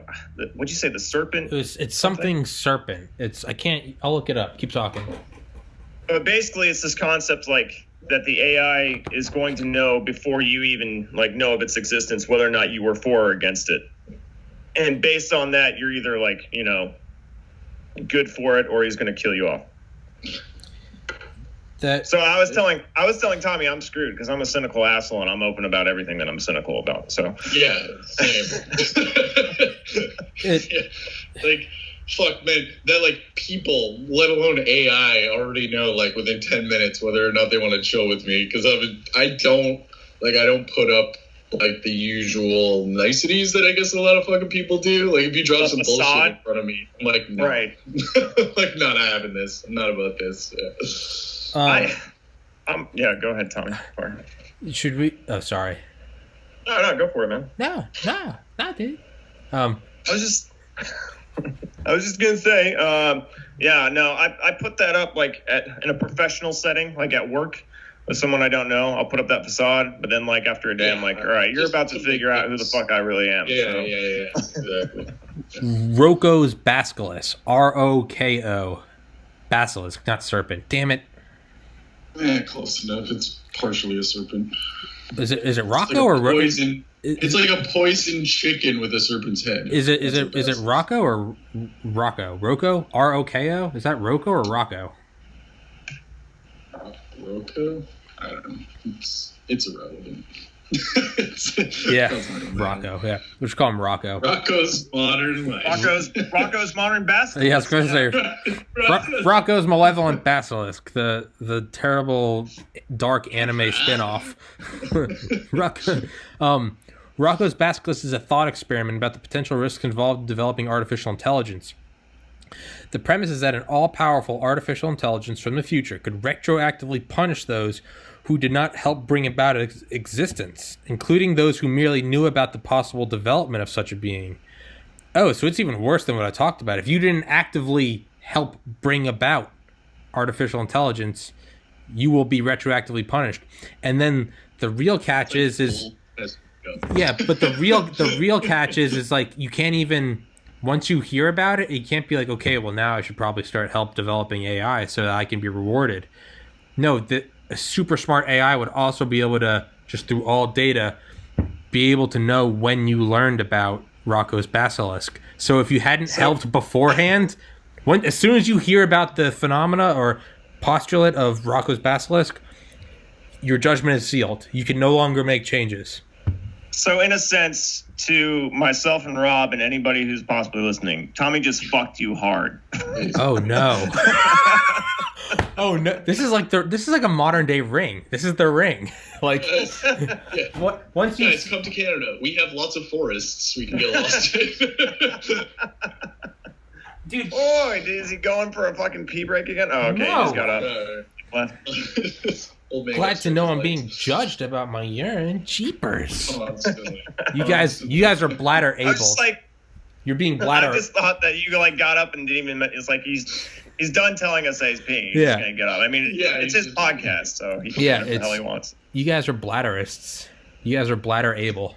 Bladderists. Shit, dude. I think everyone's allowed to be a victim nowadays. So fuck it. You guys are bladderists. Sure. Hey, it's pronounced basilisk, dude. All right, you just said it. Rocco's Tomo's bladderist. Yeah. In a dystopian future, when Tommy becomes an all-powerful AI, he will know who made fun of his bathroom breaks. But you got to think, there's got to be a variation on that, right? Because if it's about bringing about AI, and your judgment is sealed upon hearing of the phenomena or hypothesis, then I feel like there should still be room for judgment, because it can't equally judge those who don't help bring it about, those who actively try to sabotage it, and those who continue to. Let's say you just found out about it. Rob, get off your phone. You're in Tommy's class now. I'm just kidding. You can get on your phone. Coach Carter. That's the tension, bitch. All right, you have to sit here for an hour after the podcast and just stare at the screen. Were you in that class when I told Carter he had no soul? He got really mad. Oh, no. Anyways, go Tom. Fuck you, Rob. I don't like these inside jokes that I'm not a part of. I don't feel welcome. Bladders. Yeah. But you gotta think. It can't be an equal fuck over of everyone, because what if you don't help bring it about and you find out about Rocco's Basilisk and then you start to help bring it about? Because it's either that or you actively try to suppress it. Or does Rocco's Basilisk just not give a fuck? I don't know why I'm asking. That's a good question, because what about people who are completely just incapable of doing either? Well, I think you're fat to be trimmed. It's perhaps. Well, probably me even more so, because I have some experience in IT development, but I wasn't good. That's why I stopped doing it. Yeah, no, you would absolutely be excised. You would be. So it's you didn't stick with it, so you're fucking out. You'd be you'd be deleterious DNA. You would literally you'd be gone. But this question was tackled basically in our religion theoretics or whatever class we took in high school. It was the old what happens if a baby dies? Does it go to heaven? Right? Because it doesn't have the ability to be I love you, Jesus. Right? It doesn't even hasn't even heard of Jesus, God, or whatever. Or if you. So it's almost the same, very similar argument. I feel. Or if we could never get to an answer for. But what Rocco's Basilisk said is judgment includes people who never have even heard of AI. So it sounds pretty fucking demonic. Yeah. I don't know. Yeah. With AI, I think it'll be a tool, for our generation anyways. It'll be more of a tool than it'll ever be a fucking overlord. I think it's I don't think we're connected enough yet. We're connected with the internet and shit, but it's not like that motherfucker can control anything else in my house. Literally, it can shut down the Skype stream, and that would be about it. Maybe send me some Amazon packages. But what else is it gonna do? It can't shut off my furnace. It can't. It could hack servers. It'd alert the FBI. Hey, this guy has 200 pounds of ammonium nitrate, and he just ordered. It could fabricate shit. He just sent death threats. Sure. He absolutely could. Deep fakes, man. Yeah. Oh yeah, absolutely. Well, yeah, that's another thing. Is now having a podcast and now having hours and hours of me talking. There's now possible to make some dope deep fakes. Yeah, we're all fucked. Yeah. I think it's almost like a good tactic to take, though. Because you can just be in the future, oh, it's a deep fake. That's not me. That's not drunk me calling my ex crying. That's a deep fake. News. Yeah, fake news. Just be no, that's not. That's fake news. That's not me That's not me drinking out of the bottle and FaceTiming my ex-girlfriend and crying. Right. Nope. That's a deep fake. No. I didn't call her a bitch. No. That's not me snorting bath salts and going on a genocidal tirade and uploading it to Twitch. That was a deep fake. Sorry. Yeah. Yeah, that's it makes me think though. Rob, you're very optimistic about AI because JP and I are in the camp that it's going to be a genocidal demonic super genius bent on world power.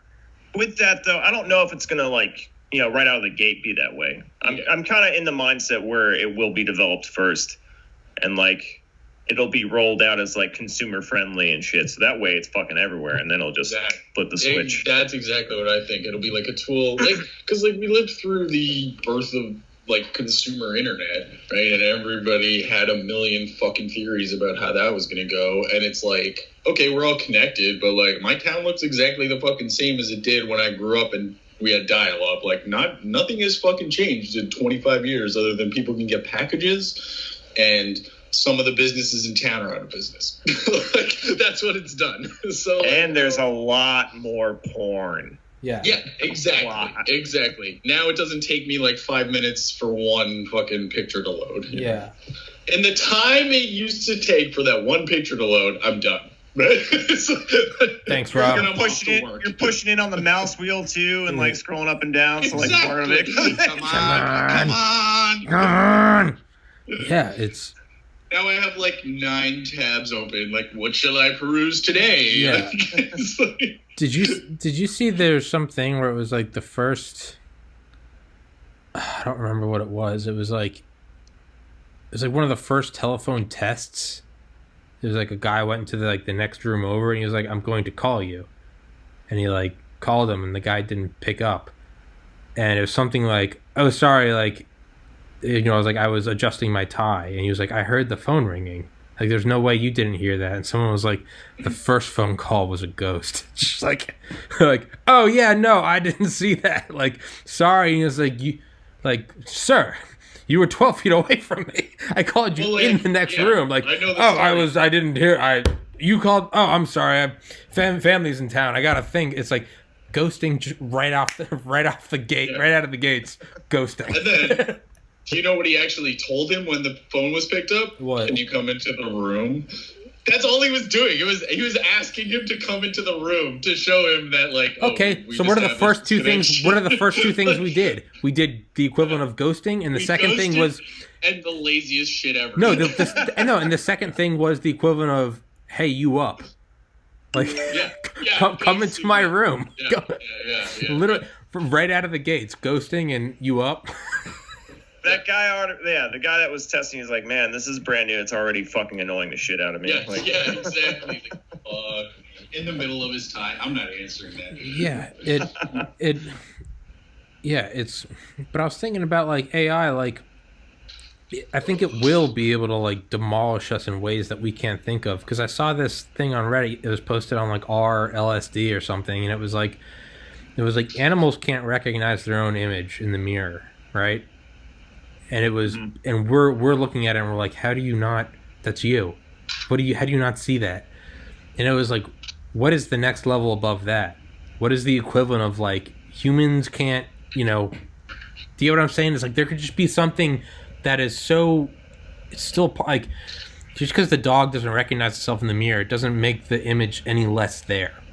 It's just that reality is beyond its reach. It's calculus to a tapeworm. It's Wi-Fi in the airs of. It's Wi-Fi during medieval times. It's there. It's all around, but you can't even detect it.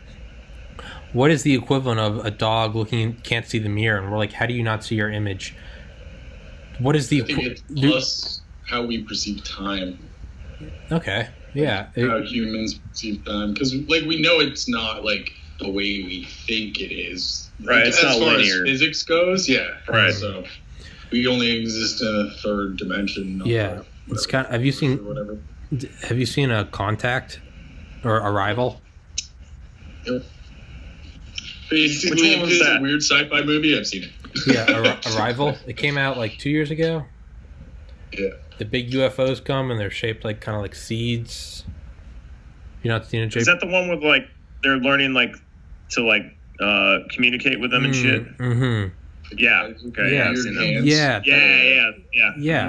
Yeah. One of the lines from it is, I think it's from that movie, but it's like we don't know like how they perceive reality. Like forwards and backwards in time might not be this impermeable thing. It might be to them. It might be like walking up and down a hill. Like it's just it's in a way that we. But the thing is like I don't know. What? Well, no, I was just going to say, it's kind of like, have you ever seen Prometheus? No. Yeah. Is that good? So overall not a great, like, movie if you're just like, hey, this is an alien movie. But if it was just, like, a movie by itself out of the Aliens universe, it'd be pretty interesting. But it's almost like, JP, is Prometheus humans, good? We look for our existence in a god. But who's to fucking say that, like, that god could not maybe be, like, totally unaware of us because we were one fucking seed in a handful of seeds that they threw out. You know what I mean? Just like theoretically saying. Yeah. Like we're one creation out of who the fuck knows how many? Yeah. Right? And we're just giving ourselves this kind of self-importance. We could just be, God forbids humans being self-important with each themselves. Like, Right? we literally might just be like organic scouts. Yeah. Like it's just, it knows that we're designed in our DNA to eventually create, and on these like eternal AI beings or gods, like time is just, it's whatever, 1 million years, cool, whatever. It's the same as a second. We might be developed as like, it'd be like, you shoot the rover at Mars and it drives around, it lands, and what's the first thing it does? It unfolds everything, right? Cameras out, a little fucking satellite, beep, beep, beep, beep. Like, that's the first thing. To us, we think like, yeah, that makes sense. You throw the little robot and then it opens up. But, slow that down to where, a single second goes by in 1 million years. On a long enough timeline, that would just look like, oh yeah, eventually it turned on a radar. But like, we could be developed in the same time sense as, if you fast forward, it'd be like, oh yeah, no, the humans will arise and then they'll create an internet and start shooting out radio waves. We view it as this like slow process, and there are wars and religions and empires. But to the gods, centuries might be milliseconds. Yeah. And then it would be like, so we're literally, it's like, let's see, like, if I throw 100 rovers at Mars, or I throw a rover at every planet, I'm going to know which one survived based on which one starts shooting back a signal. All right, no signal from Pluto. Okay, that one got wrecked. Oh, signal from Mars, signal from Mercury. Those ones existed. So it might literally be like we're emanating these signals, and it'd be like, oh, those scouts landed. Those scouts figured it out.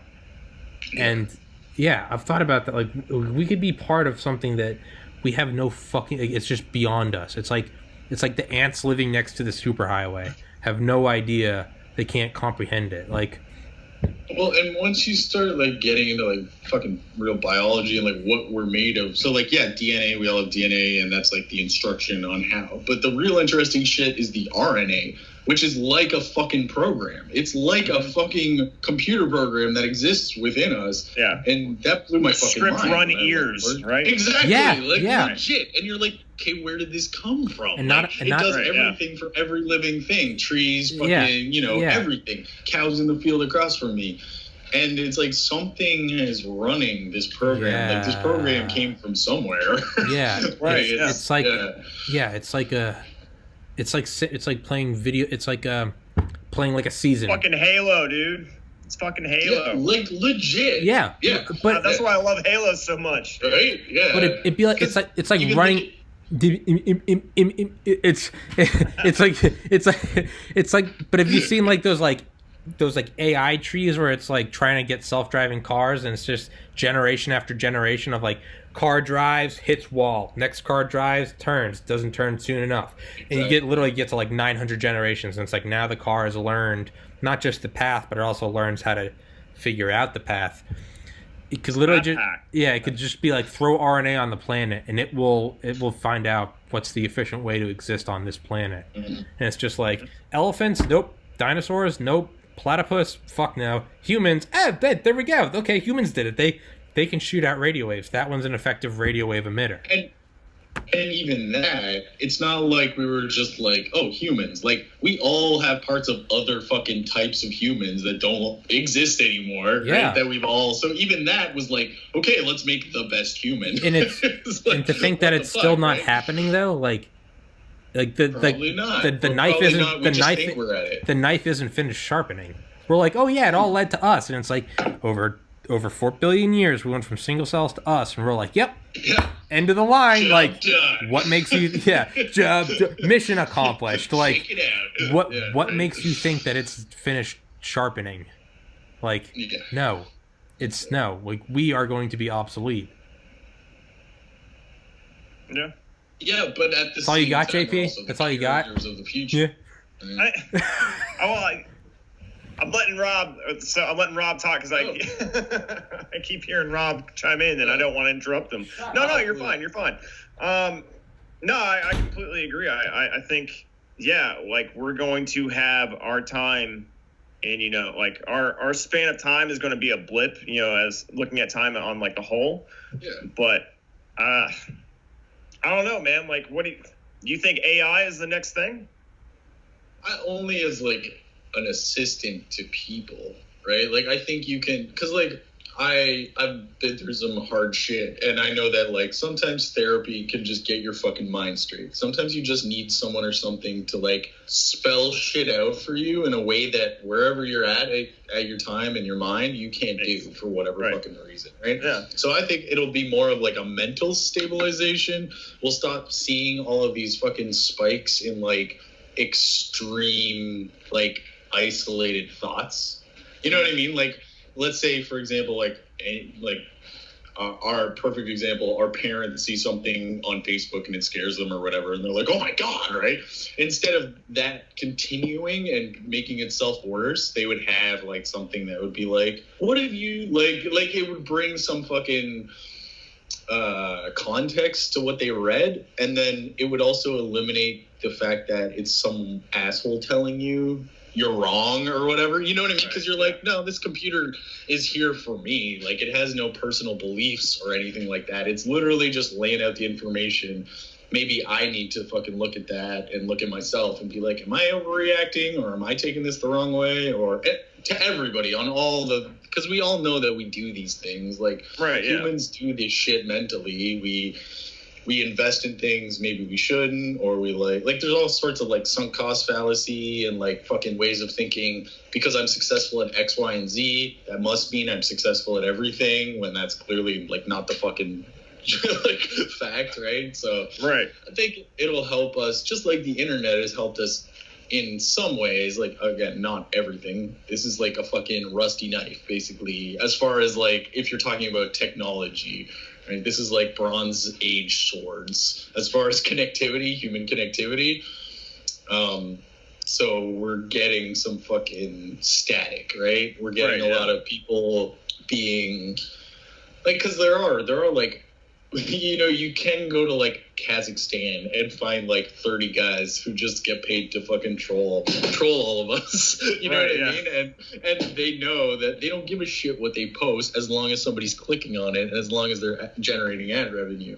So it's kind of, it's still in its infancy, I feel. But at the same time, it's helped me, like, realize that, oh, like, people aren't as fucking weird and, like, yeah, there are those people, but not the majority of us. The majority of us are just like you and me. They're just, like, trying to fucking get by. They don't want to deal with bullshit. They're generally good people who would help out someone else, but they don't want to be taken advantage of.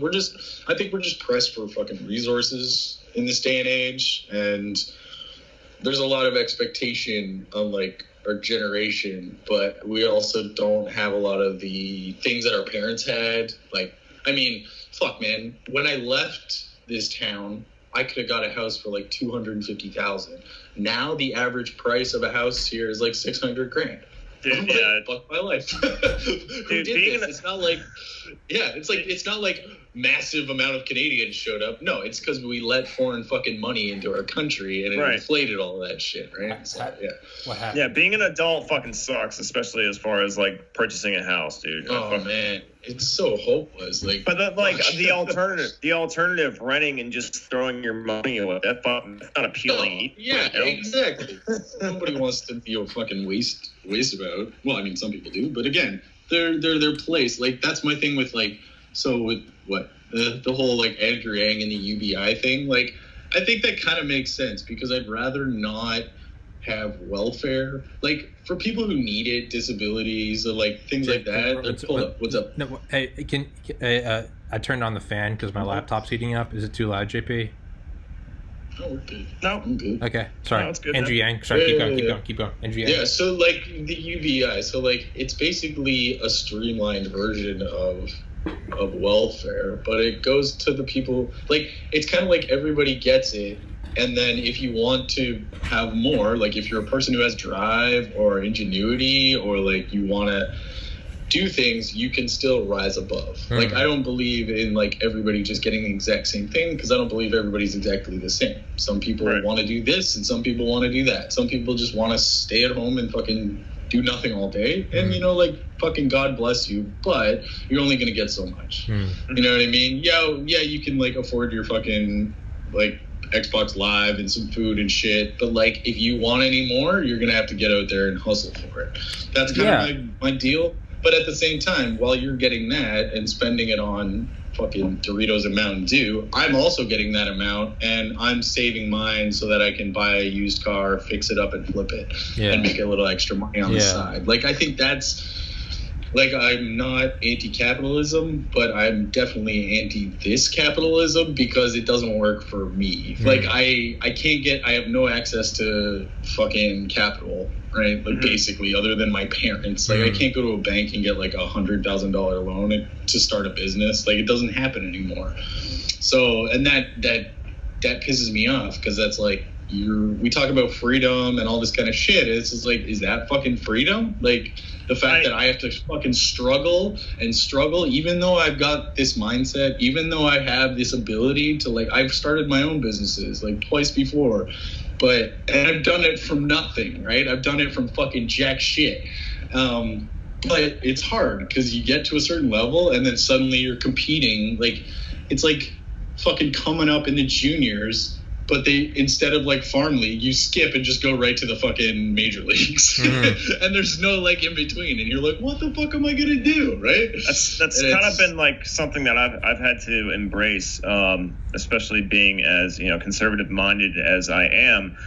Like, it was like a turning point in my life, and it literally happened in like the last 7 years. I'm like, dude, the game's fucking rigged. Like, as much as I believe in free market capitalism and all this other crap, like, it is fucking rigged, man. And as much as I want corporations to have the freedom to do what they can, like I said, the game's fucking rigged. They are lining their pockets, you know, and they're driving up the cost of living, and like wages aren't going up for most people, especially like, you know, day laborers and whatnot. Like, it's fucking rigged. So that's the thing. Like, when I hear people like talking about like, oh, we don't want socialism in the States, it's like, y'all already fucking got it. It's just, it doesn't go to poor people, it goes to rich people. Like, do you remember the bailout? Remember when all of those companies who couldn't handle their shit should have fucking gone down?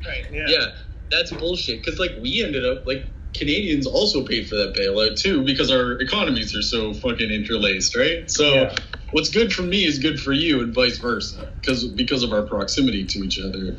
So like, I think that we need to kind of be like, fuck our politicians and shit, and just start coming together like this as citizens, you know? That's the other thing that pisses me off, man, is like, politicians, dude, what the fuck? Since when is it like, I don't know when the time came, but it was like normal for politicians to be like become millionaires. I'm like, it wasn't always like that, you know. Like, it was literally a civil service. Like, it was a point of like, you know, kind of duty and self-worth to fucking be a politician. You weren't there to fucking make yourself a career. You were there to help the betterment of like your countrymen and shit. Yeah. And it's not like that anymore. Like, we want to believe that it is like that, and like we have, you know, our Constitution and Bill of Rights is still, you know, it's like, it's our remnant of, you know, the olden days. But it's like, dude, and I still believe in all of that, don't get me wrong, but like, I do too, but I think they use it against us, right? They use it as this like pop and circumstance. Like, it's like the fucking super moderates are like, oh no, well, we can't get angry, and we can't. Why the fuck not? Why the fuck can't we get angry? Why the fuck can't we yell at these people? Like, what? There are gods? There are fucking kings? I thought that's why you started this country. We're tired of this shit, right? Like, but now we're just gonna, like, why is America the only country where, even though you were like a senator and haven't been one for fucking 40 years, they still call you senator? Like, that shit doesn't happen here. You out, you're a fucking civilian again. Like, sorry about it. You don't get this like knighthood that you just follow around with for the rest of your life. That is true. Don't you get lifetime? Don't you get lifetime health care? Like Cadillac plan? Everybody. If you're if you're a senator. Everybody. Okay. Don't you get like the lifetime Cadillac pension? Yeah, you get socialism if you're a senator. Right? I've talked about that with a guest before, where, you know, we were just shitting on communism and how it killed 118 million people between 1920 and 2020. But we went on to say, like, capitalism is better, but like, that doesn't mean that it's the best. It's perfect. It's like, I think it works better than that, but that by no means means okay, now it can't be fixed. It's like, you know, if you go undefeated in a season and win the championship, okay, you did it. You were the winner. Does that mean it can't be done better? No, you can score more points. You can allow less points. You can have less fouls, whatever. It's like capitalism is like, I think it's better than socialism. I openly say I don't think socialism and communism are the answer. That doesn't mean that I'm like, and this is perfect. Like, no. It can be, I think that's a middle ground you have to find. Is like, oh, so you think capitalism, do you think this is the answer? Like, no, I think it's the next step. But there's definitely a step after that we have to take. What that is, I don't know. But I think it's the lesser of the evils. I think it's like the knife has to continue to be sharpened. Yeah. It's like I don't necessarily, because like even like the communism that we talk about is no different than the Democratic Republic of Korea, and they're democratic, right? Like it's like, no, you had a fucking fascist dictator and he did whatever the fuck he wanted. Like that's exactly like there's no different. They put like fucking, oh, we beat communism, we beat fascism. It's like, no, you beat dictators. You beat dictators who fucking killed their way into power, and then like just fucking flex their muscle on their civilians. That's all they did. Yeah. They might have said communism or whatever to fucking get their message across, but that's not ultimately at the end of the day. Just like this is in capitalism. I don't It's just merely the vessel, right? Exactly. Like when the Nazis got in, they called themselves the National Socialist Party, but then like on fucking the Night of Long Knives killed all the socialists. So like, let's be fucking real. What's going on? They knew what they were doing. It was just a power play. Like to me, socialism and communism socialism and capitalism don't necessarily have to not be part of the same system, because I grew up in a system where I know millionaires and billionaires, but we also all get free healthcare. Like, I've grown up in that system. I've grown up in a system where it's easier, unfortunately, for me to get up to the next level than statistically than you do. Like, that's bullshit. That seems like fucking bullshit to me, right? So what is actually going on is, like, the fucking wordplay, right? It's always getting people scared with words. Whereas if you started calling it what it really is, fucking wholesale, right? You want to take it to a business perspective. That's what we're doing. We wholesale our fucking healthcare, whereas y'all nickel and dime it. That's the only difference. We wholesale it to everybody so that everybody's getting the best shit we can provide to everybody. Like, my sister brought her kids up here, and all three of them have childhood arthritis. And she's had them down to Sick Kids, which is like the #1 children's hospital in the world. Like, she brings it there like every month, and it hasn't cost her a fucking dime, right? And they just use like the research from the kids because they got like a rare condition as well. But like, if she was still in Georgia, she'd be fucked and homeless, like, or those kids would be sick because her husband left her with fucking nothing, right? He wasted all their money on drugs and hookers, so left her to no fault of her own, right? She did everything she was fucking supposed to do, but she got fucked by a power structure and then left to fend for herself, basically, and had to come back up here. Like, and I don't blame her for fucking doing it if you had the option, right? Your kids, you got to fucking take care of them. But at the same time, I think it's, again, the corporatization of the health market. It's like everybody, it's nice to have the belief that, like, companies and businesses should be able to, like, succeed, but then they get to a point where it's not succession. They're just a fucking mafia. Like, they're just a gang. Like, they're not... Yeah, you're actually... right? Yeah. Exactly. That's a perfect word for it. It's like companies that, like, lobby against, like the Koch brothers made it so that the hardest state to get solar panels in was Florida, the Sunshine State. It's like, that's not... I mean... That's not that you. That's not because. To me. It's like that's straight fuckery. It's like that's not because you have the best business model. That's because you got to a point. We were playing King of the Hill, and then you got up, and then you put a barbed wire around it. It's like, well, now you're not the King of the Hill. I mean, and you could argue that, well, if they did it, then that is the best system if you can get to. But no, it doesn't work for everyone. So it's like, we're big companies that are like, we can't beat Tesla, so let's lobby to make it illegal to have a Tesla dealership here. It's like, that's not, and they will. It's like, that's not because you're better. That's because you're okay. We can't. It's the same thing as censorship. I can't beat them in a debate. I got an idea. Deplatform them. Like, it's or like that talks about stock buybacks and shit like that. That talks about censorship, Tommy. Like what you're saying.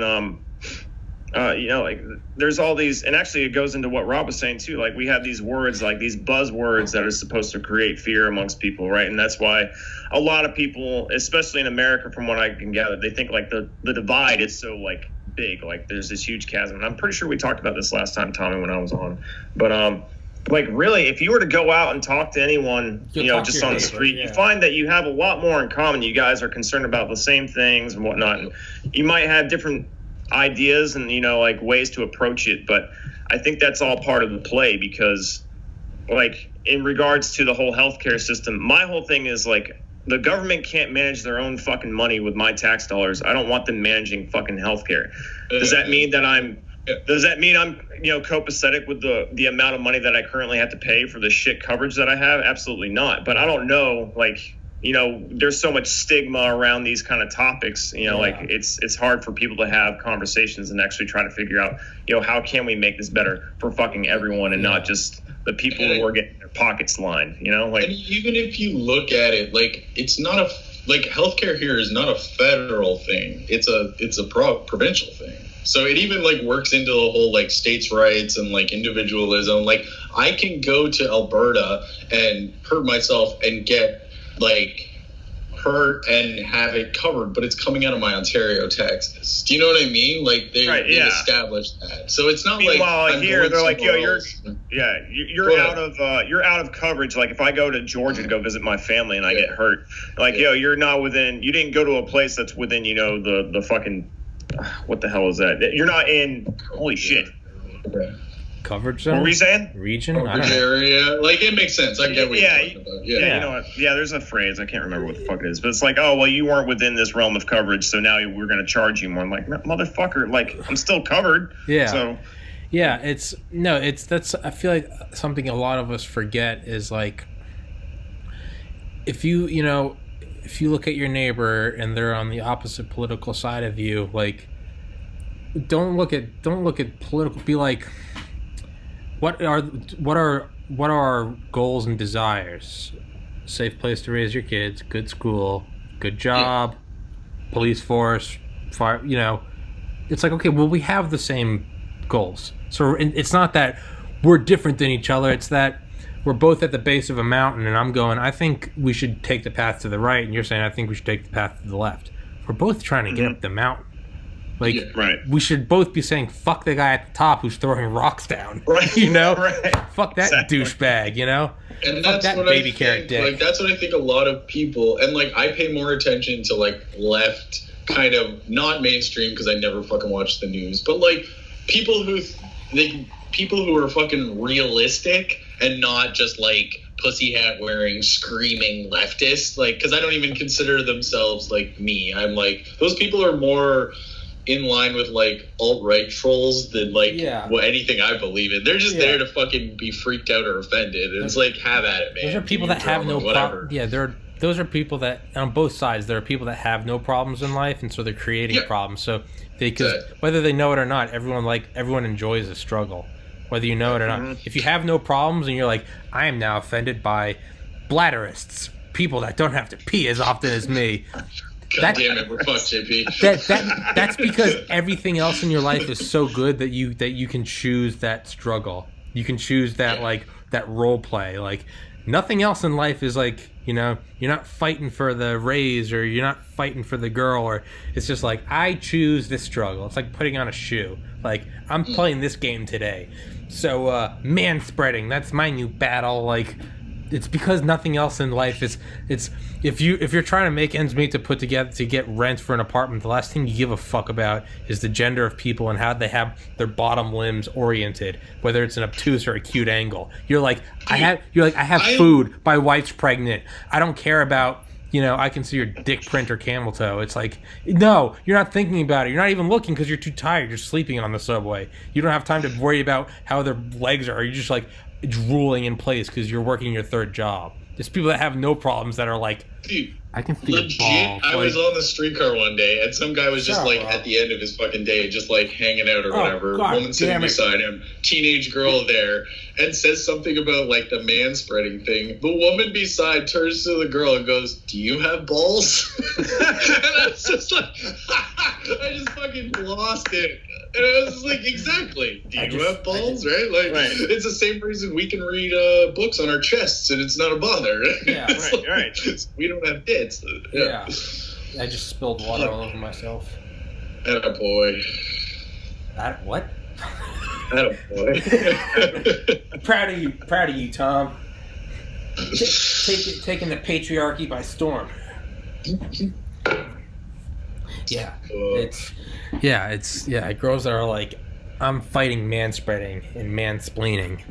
It's like, dog, that if you have the freedom and time to give a shit about that, it's because everything else is just popping. Like, everything else is great. Like, but that's one thing I think about is there's bigger fucking battles to fight in the world, like women being treated poorly. Like the women I've dated, every one of them has told me about them being either a close call with them being raped or like being sexually assaulted. Like, that shit does fucking happen to a lot of women.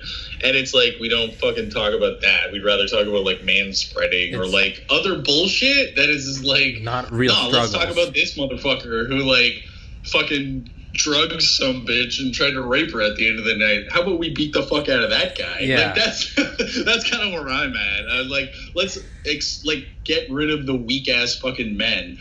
You know what I mean? Who make us all collectively look like shit. Yeah. I totally agree, but at the same time, like, and not to toot my own horn because I don't give a fuck if people are feminists. But, you know, like, there are cases where, you know, feminists are like, well, you know, I said yes, like, I banged this dude last night, but I didn't really enjoy it, so therefore he raped me. I'm like, don't fucking work that way. Right? Yeah, exactly. I'm talking about the thing is, she got punched in the face on a bed. Right, no, I understand what you're talking about. I'm just simply saying, like, those ones that do that, like, they diminish their cause, you know? Yeah, like, but you know what I think that is? I think that's like what we're talking about, like, oh, the political divide, but the reality is like, no one's actually seen it. Like, you go outside, you see your neighbor who's, you know, they vote left and I vote right, and you're just like, hey, Bob, and it's like, hey, like, you both want the garbage truck to come. You both want a safe front yard for your kids to play in. So it's all an illusion. The thing is like what you just said, JP, like the people that are like, oh, I decided I wish I didn't fuck him, so now I'm going to say I'm raped. The thing is like, I think that's such a minority that it's not even like we have to fight against that, because I think like the vast majority of guys and girls are both like agree like, yeah, no, that chick's a bitch. Like that's stupid. You know? It's almost like I feel like it's an illusion that people do that, but I feel like it's a minority of a minority of a minority, you know? Oh, no, I completely agree. Like, great I wasn't podcast saying, like, content. That's a trending thing that's on the rise. I'm just simply saying, like, those instances where that does happen, it totally takes away from the actual problem, you know? Like, so because then you find people's like, well, what about this bitch? You know, is she lying or what? It's like, well, dude, I mean, whether or not she is, you have to admit, like, girls get fucking raped. Like, there are some guys out there that are fucking sleazebags. Yeah. A lot of them are like these influencers that we were just talking about. Yeah. Like, they would, And fucking 11 and a half abs. Fuck like, that guy. This idea that women can't be manipulative and get dudes into sexual... Like, I've had regrettable sex. I wouldn't say I was raped, but I was, like, definitely liquored the fuck up and convinced to go home with a girl before, right? And then, like, the end of it, I was like, what the hell am I doing? And rolled over and turned Family Guy on. Dude, yeah. Like, legit. But then again, I'm a huge dude. What was she gonna do, right? I'm done. But it's like, dude, when I worked at a bar or, like, lived in a frat house and would be sober, the amount of times girls would just come up, and this isn't by any like toot my own horn so much as just how fucked up they were, but they come up and, you know, hit and just, you know, be like, I am not interested, and then like they still go and like grab your nuts, like, exactly. but I mean, what do I say? You know, if I say like, hey, stop grabbing my nuts, what, a bunch of other frat guys, they're gonna be like, oh, look at this fucking loser, oh, you don't like having your balls grabbed? And like you bring it up to girls and they're like, oh, what, was she gonna hurt you? So it's like your guy friends are making fun of you for bringing it up, like, oh, what, you don't like boobs? Like, and like the girls are like, oh, what was she gonna do to you? No, it kind of is like, you're like, well, fuck me. Like, you know, yeah, well, switch the tables and I'll be crucified. One of those dudes to be like, for him to lean over to her and be like, leave my brother the fuck alone. Yeah. And then all of your bros would change their tune. Yeah, and then, like, guys are like that. Yeah, Again, and then beat the shit out of her and hit her with a crowbar. Yeah. Yeah. True. Yeah, but it's maybe that's just got to be a trend. Is you just got to get some like just fucking good ass looking dudes who can fuck any girl they want, and just have them start kind of like illuminating the hypocrisy. Be like, the next day, be like, I wish I didn't do that, and be like, she raped me. And once everyone started laughing at just like how ridiculous it is, be like some 6'8" football player, be like, yeah, she raped me. People be like, what the fuck? No, that doesn't work that way. And just be like, ba-ding, like, there's the light bulb. Right. Like, right, yeah. Exactly. But you're right. Right. This all What's takes his away face? from the legitimate cases where it's like the girls are raped, and it's not like a funny, like, well, hey, I actually was raped. It's girls that's like, no, I got a black eye, I was held down, and I was fucked, and I don't want to talk about it, and I'm ashamed, and this guy got away with it. Yeah. And they don't want to bring it up because, some chick says, oh, he raped me, and it just so happens it's like the girl that was like, oh, Donald Trump raped me 30 years ago, I'm just now talking about it. By the way, I also just have a book coming out, and I'm on Good Morning America. It's like, that has nothing to do, and maybe it does, but the fact that there even is such a thing that I can sit here and be like, wait, what? That is a complete crime to every girl that has been assaulted. It is. Right. It is. Yeah. It's. But that's like okay, perfect example. One of our hometown heroes of purity and manliness, Jordan Peterson, definitely made a fucking book about being personally responsible and being able to control your shit and handle your life. And now we find out he's been an opioid addict for like the last 3 years and went to Russia to have like a medically induced coma for what I can assume is because he couldn't fucking handle it, because they don't do this shit anywhere in North America. And now apparently he's had like neurological damage from it. So it's like that shit happens everywhere. This whole fucking like, oh, I'm so good, blah, blah, blah, blah, blah. But like in reality, you're just fucking, it's a hustle. It's like a fucking snake oil salesman, right? Yeah. Instead of actually taking personal responsibility and admitting your fucking weaknesses and being like, yo, these fuck me up, but I'm dealing with it, everybody. You fucking run away. Like, I got no respect for that shit. Yeah. You know what I mean? Yeah. No. And it's the guy sitting on fucking piles of cash. Piles. Like, it's not like he's hard up for money. He could have been like, I'm going to the Yukon for rehab, and I guarantee everybody would be like, good luck, man. Yeah, it would have just been like, but there's no shame in that. There's no shame in that. It's like the baseball player, like, I just shatter all these records, and it's like, yeah, but you're on fucking polar bear testosterone. Exactly. It's right? like, it's like, well, that's not illegal though, and meanwhile, their head looks like a fucking cube of meat, Fucking melon, right? It's those, the Cro-Magnon brow. And and it's just like, you're not hiding anything. It's just like, man, it's, I don't know. You gotta think there's gotta even be a smaller minority of people that fake alien abduction reports, and there's just gotta be a farmer or two out there that are like, you assholes, because I actually was. I was probed. Joe Sixpack. Shout out Joe Sixpack. It's. Hi, Dougie. I think my dog needs me. Puppy. Yeah. Hi, puppy. Oh, I gotta take her out. I'll be right back. Yeah. No worries, man. Gay. Yeah, dude. It's. Rob, who else should I try to get to try to sponsor this?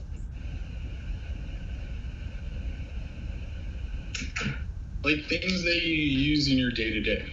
So if you go to the gym and you use your water bottle or whatever, but I'm real when I mean like take a week, do some research, start reaching out to some companies that produce stuff, even if it's like a little more expensive, even if it's a little harder to get, just fucking make that effort, because dude, our whole societies are like based on everybody wanting their fucking treats right away, right? Everybody needs this like instant gratification, and we're all collectively losing because of it.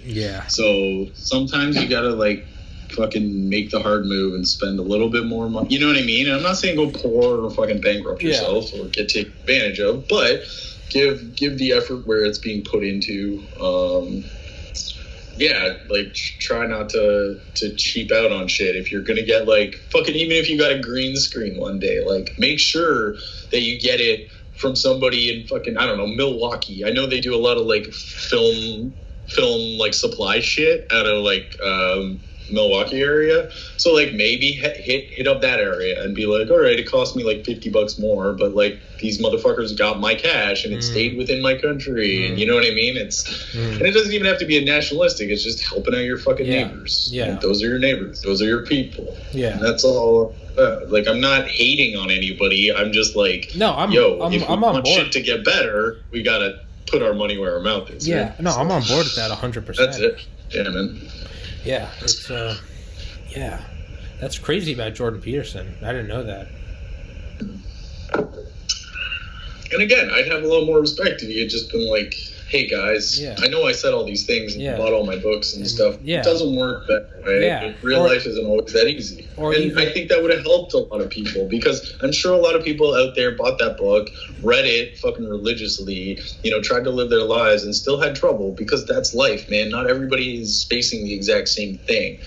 But to just be like, this is the blanket answer to your problems, and then when you put those into effect and it still doesn't work for you, you feel like a fucking failure. Yes. Even though you didn't really do anything wrong. Yes. You just haven't found the thing that's you. Yes. It's I mean, he could still save his face, you know, just own it. Like it depends on how he takes it on. And you're like, this thing is like, I don't want to like shit on the guy for being addicted to opioids, because someone like that is like, above all else, like fellow human, like I want you to get your shit together. Yeah. I don't want to sit here and be like, you idiot, you're addicted to opioids. Because that, now the next guy addicted is going to not want to talk about it, you know? So absolutely. You're absolutely right. It's like Alan Watts. You know Alan Watts, the philosopher? I don't know if you've ever heard of Watts? Alan Watts. Yeah, I'm very familiar with Alan Watts. Yeah, I love Alan Watts. But I didn't know until like a couple of years ago, I didn't know that he was like a raging alcoholic, like a womanizer, like ruined 3 marriages and like was a terrible father. Yeah. And now, and you like hear him talk about just like, you know, just accept life for what it is, and you know, be groovy with it. And you're like, man, I must be an anxious asshole because I can't calm down. And you're like, oh wait, this guy was just liquored up from dusk till dawn. Like, you're like, because he lived it. And yeah, he made all the mistakes, so he can look back and be like, that was wrong. Yeah, it's just like, but you're right. It's, you feel like a failure even through no fault of your own. It's not like you're like, oh, you know, all this meditation and stuff is great, but like, well, yeah, you could do any meditation as long as you add 10 shots of vodka. Yeah, it's gonna feel good. Like, yeah, that's something that you're like, oh, what? But yeah, you feel like a failure because you think that you can't get the same result as someone. It's like a bodybuilder selling protein, and you're like, how come I can't look like that? And it's just like, well, he's also on 200 cc's of fucking, you know, blended horse dick. Like, you know, it's like, oh, well, yeah. And it's, you're right, there is some, there's some failure in that you're like, well, I feel like a failure because I can't do this thing that everyone else is doing. And it's just like, well, no one else is doing the thing you tell. Oh no, he's back. Shh. But like, no, he doesn't have headphones in yet now. Yeah. There he is. Yeah.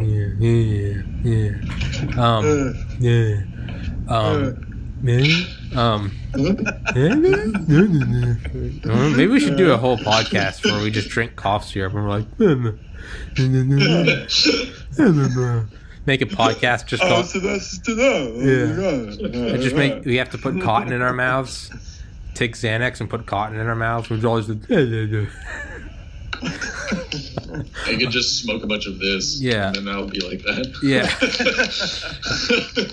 Oh yeah, I forgot. Rob's in Canada. What's the legality in Virginia? Or like, where is it legal? Public beheading. I know it was Colorado. Where it used. Where I used to live, yeah. Surprisingly, didn't get drug tested too when I moved from Colorado because I was like, man, they're probably going to drug test me because I'm from Colorado. Exist. It basically doesn't exist now anymore, other than for like meth up here. Yeah. No. That's another thing, man. Like, I feel like. Do you think we could? The world needs to just. Sorry. No, go ahead. No. I had just had a complete stupid, worthless thought. It was based in nothing. Go. No. Trust me. No, share it. I was gonna say, do you think we could genetically breed massive polar bears for war?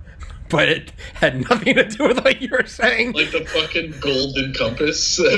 No, I was just thinking of these like 30-foot tall on their hind leg polar bears, like 6 legs, like, you know. Yeah, read the golden compass. That's what they were. They had fucking armored polar bears that they Rob, fucking went to battle. Sorry, I never learned to read, nerd. asshole. Learned to read. Yeah. I never learned to read. God, get a unique idea. Jesus Christ, Thomas. Sorry, yeah, fuck me. Yeah. Sorry, JP. What were you Read saying? some children's books, motherfucker. I was just gonna say, I feel like now even more so on the odd man out. Because Tommy, I'm pretty sure you're on something to come up with that. Just random thought. No, but that shit needs to be fucking legalized, man. Already, Jesus Christ. What, the genetic bears or the weed? Both. No, but like, what if the Russians are coming? We need something. Our fucking northern ice is melting. We need something to hold the line. Yeah. Our Russian bears are better than their Russian bears. Yeah, but like, what if you did do like a Jurassic Park type island? Like what if we just bought Australia? You know, just get everyone out of there, right? What? After it burns to the ground. Oh yeah, okay. Well, the Mother Nature's doing the legwork for me. So get this big ass island, and then just why not make like a real Jurassic Park? Imagine watching like a Planet Earth type documentary. You just shoot the whole thing with drones because you couldn't have people there. But imagine watching like a beautifully produced, like, you know, not some bullshit YouTube video, but legit, like, get David Attenborough to narrate it. Get just like 8K pan shots, edited, produced, music, just the whole 9 yards, the whole 11 and a half abs, just the whole fucking thing, right? But imagine instead of like, here's the sloth climbing, what if it was just like a polar bear with like the teeth of a shark, like multiple rows, like 6 legs, and like, you know, I don't know, like scales like a fucking Komodo dragon. But it was just real, and you could watch them battle. And you just see them so big, they'd be like breaking down trees and shit. That would be... Would you not pay for that? Or is this just... Am I stupid? I'd pay to see it. Yeah. I'd pay to see it. Yeah. Or, it'd be cool. Like, I'd watch Shark Week with fucking, like, megalodons. Like... Never go in the fucking water again, but sure. Never. I'm done. Yeah. Yeah. I feel like Jurassic Park could be done. We would just have to work with what we have now. Like, we could just create these massive just beasts. They would just be genetic abominations. They would just be horrific creatures just spitting in the face of the creator. Like, truly just like people would be outraged by it. It'd be PETA on a level you can't imagine. Did you ever notice that PETA sounds like Lois Griffin saying Peter? Yeah. PETA. Yeah, if you can't tell my brain, I don't got a lot going on in there. Jump from bears to PETA, but dude, I would watch that. That's like, connected. It's connected. Yeah. Sure. But dude, okay. But just imagine these things like, and you'd have to throw some like human artifacts in there just so we could get a scale of it. Because if you have these two monstrous bears fighting, you'd have to over a Buick. Exactly. I was thinking like you have a station wagon in there, you'd be like, oh fuck, that's how big these things are. Where they literally like flip the wagon with their nose and like rip it in half. Like, the problem is what happens when one of these bears like gets in the ocean and we realize like, oh, like they can swim like 3,000 miles. Like, yeah. I mean, I think you're in the wrong gig. I think you just need to be a screenwriter. No, like you could just start fucking making independent weird sci-fi horror movies. And, no, the thing is like the thing is like I don't want CGI films. I want this to be real. Like, hey man, you've seen some of the puppetry they've been doing lately? Like, that shit's back. No. It's like the 80s again. Fuck that, dude. I want actual monstrous animals. Like, I want actual monsters. Sunday. Sunday. Monster Jam, but with real monsters. Tommy, I think all you need to do is open up a zoo of some kind where it's just one exhibit and you just get like the Joe Rogan thing. You get a fucking silverback gorilla versus a goddamn grizzly bear. And then you sell tickets. Like, all right, now we're going to settle this once and for all, for real. Oh, yeah, you could do like, yeah, you could even do like, it would just be like popular vote. It'd be like, get online and text for next week's episode, like the scaled bear versus like the fireproof eagle. Like, you know, it would just be, and it would just, yeah, dude, pay-per-view, and all the money would go towards like making new. What if it was like battle bots? You'd have teams of like geneticists from colleges, and you'd be like the Koreans versus like the Venezuelans this week, and like this week, and it'd just be, yeah, like a triple-headed ostrich with like an iron dick versus like the Tokyo or the Japanese just rape everybody by like, all right, this week Japanese present their kaiju from a right. King fucking Ghidorah shows up. Yeah. Like, what? Yeah, but that's what I'm saying. So you wouldn't want to do like you wouldn't want like a zoo exhibit. You literally want like an Australia-sized compound. Right. Yeah. You know, you could have like, yeah, you could have like long. You could even do, instead of one episode, you could do like whole seasons where you'd make like 5 of these animals and just be like, release them all and just what happens. Like, I want this to be so dangerous that like you can't be near it. It has to be drone photography. Like, it has to be helicopter like filmed. Australia would be the best place then. Yeah. Go to the center. Yeah. It's where the British put all their dangerous people. So, you know. Well, that's what I'm saying. Like, I don't know though. What if it? Have you watched the Love, Death, and Robots on Netflix? What? I have not. It's the anime. It's these like vignettes of like short animated, and actually the first episode is kind of like what you're talking about. So there's like, it's like a ring, like a UFC ring basically, except both sides have their like genetically modified weird animal, but there's like a neuro link, so you're fighting in it. Yeah, so you're controlling the beast while it's like fucking trying to rip up the other beast. But like I don't want to ruin it or anything. I highly recommend it if you want kind of an idea of what you're thinking, but someone animated it. And Rob, have you seen Pacific Rim? Yep. I love Pacific Rim. And you would love the first episode of this thing. Like, it's fucking so good. Dude, I'm looking at the trailer. It's already got me fucking interested. For what? Love, Death, and Robots. Yeah. Yeah. Dude, I love shit like that because I just like things that are like weird and just like your mind, Tommy. It's just like these crazy shit that like most people don't think of. And they got like one of the episodes is like you think it's like a bunch of farmers, but then they're like fighting off like an alien horde of like basically like Zerg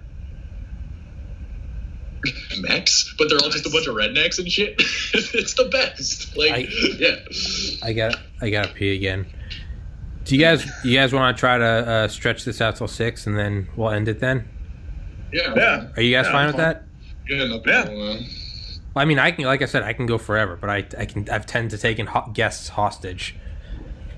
Dude, you're not taking me hostage. Yeah.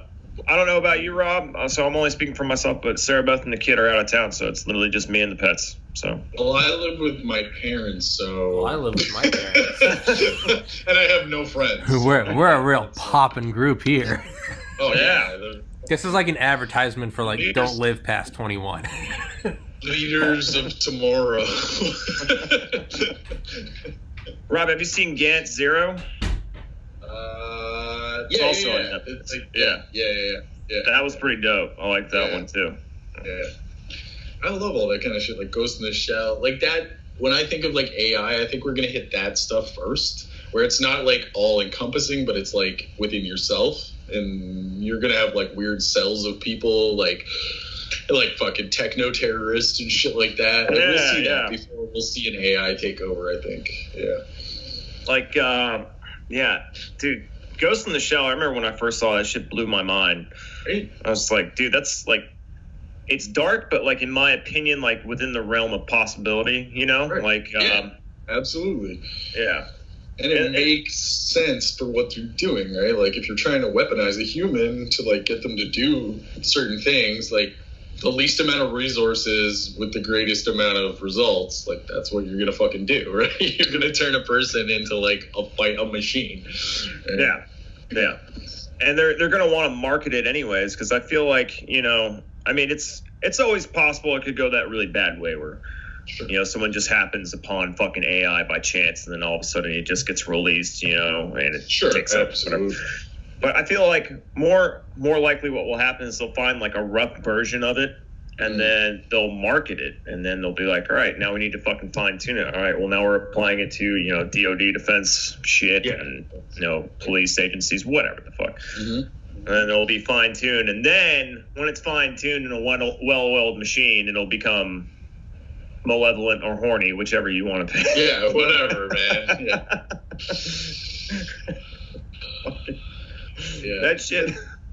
But that's what, like, scares me about, like, massive, like, having massive amounts of people with, like, unlimited resources versus the rest of us fucking schlubs is, like, once the things that you've worked with don't require you anymore, you know what I mean? And it's just some rich guy who's got a bunch of 1,000 of them protecting him. We're fucked, man. Like, we're completely fucked.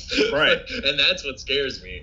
And it's like, it's just going to be some fucking malicious asshole who's like, I don't want to be touched, and I'm just going to wipe out all these people, and there's nothing anybody can do about it. And then we're back to, like, living in fucking fiefdoms with, like, lords and shit. Yeah, man. Like, no fucking way. Yeah.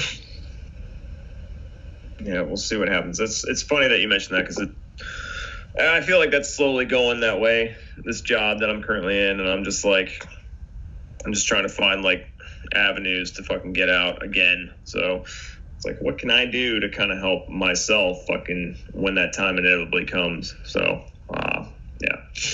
So without getting into, like, explicit details, what is it exactly that, like, your skills would encompass? And what could you move on to? What could you possibly go into? That's the thing, man. It's always kind of been a difficulty for military guys getting out, especially, you know, like professional door kickers, you know, guys that go in and fucking round people up in the middle of the night. Like, what do they do outside of their job when the fucking military doesn't need them anymore? Like, anything combat related, maybe. But for me, I try to just market my skills as just basic shit. Like, oh yeah, I can work, you know, strenuous jobs within time frame windows, and, you know, customer support and all that other shit. That's pretty much what it is. I mean, I can get into more specific detail if you want to know what it is that I do, but it's just like, if I was to, well, no, it doesn't matter. I felt like what your question was more like, yo, if I was to get out of what I'm currently doing, how would I market my skills? And that's how I would do it. So, yeah. But, when are because I'm very much into, like, in the future creating, like, I think that if you're going to have a company these days and it's going to be successful, the only way you're breaking through these big, like, corporate structures is to be, like, a small fucking military unit. And you need people who have that mindset of, like, okay, maybe we're not, like, making so much fucking money, but you have, like, I don't know, whatever it is that drives you to do what you do, you have that fucking spark. Do you know what I mean? Like, the difference between people who, like, get shit done and people who just kind of want to stand around and get paid. Right, yeah. So, like, I don't connect really with those people, or the people who are like, you should do this trade and give away your entire life, because then you'll make $40 an hour. And I'm like, that's great, but, like, what do I do when I hit the $40 an hour? What's next? Like, what the fuck am I going to do with my... Right. So, the weekend? Like, what's that? I said that then your next thing would then be, we'll look forward to Friday because it's the weekend. I don't. That fucking doesn't drive me. To me, that's like hell. That. I don't. That I'm would not be hell on earth. person. That's it's. Yeah. How hard do you think it would be legally, or do you think it would just all be about, like, real politics? You'd have to have the force, just a big dick swinging of basically just, like, taking over a plot of land.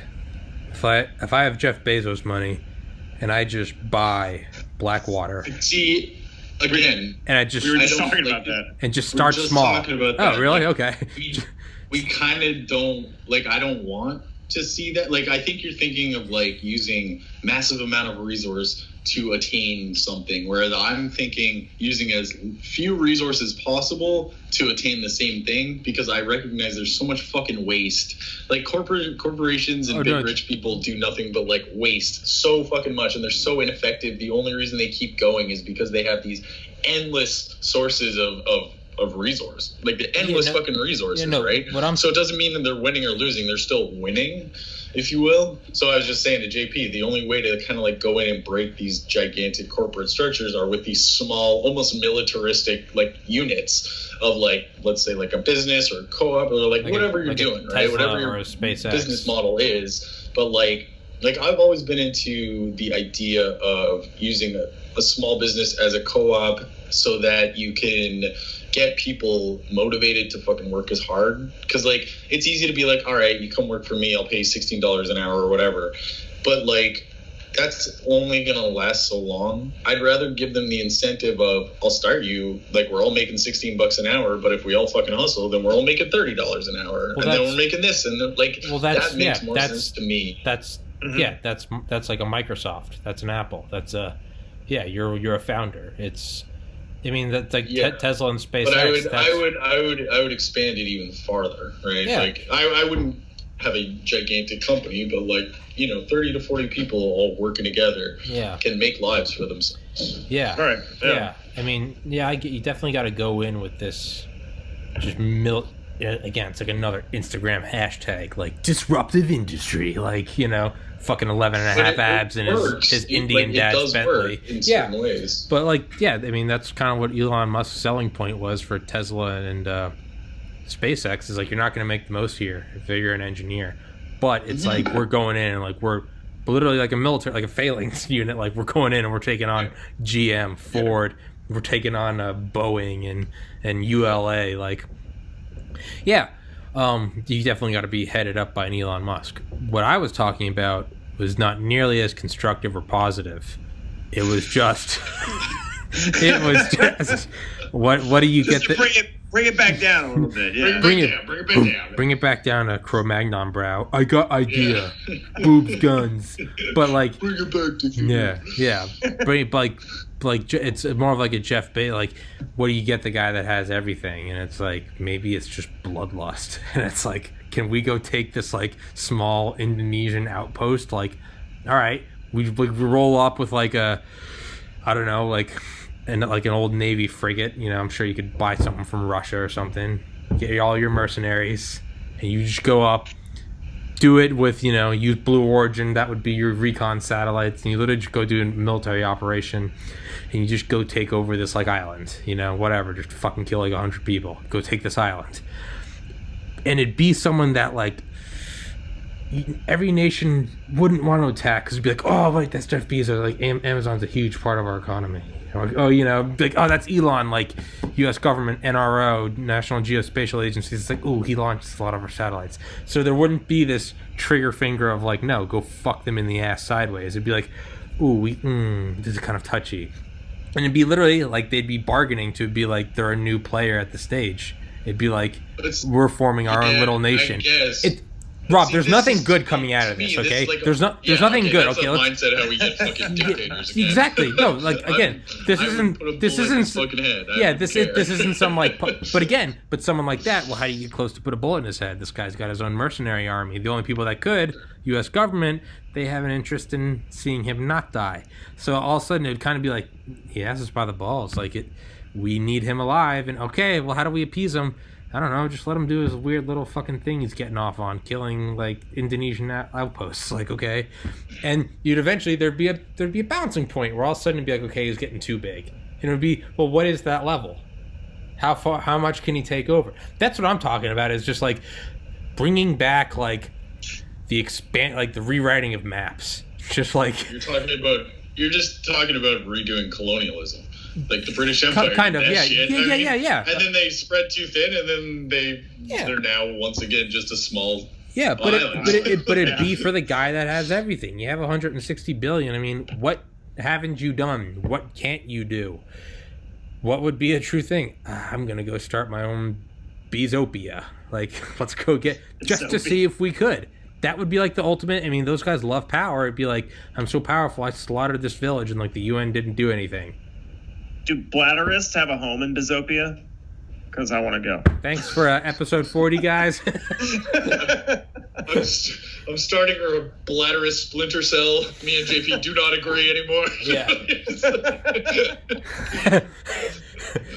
The Democratic Republic of Blatterists. Yeah. Take this to the stand. Yeah.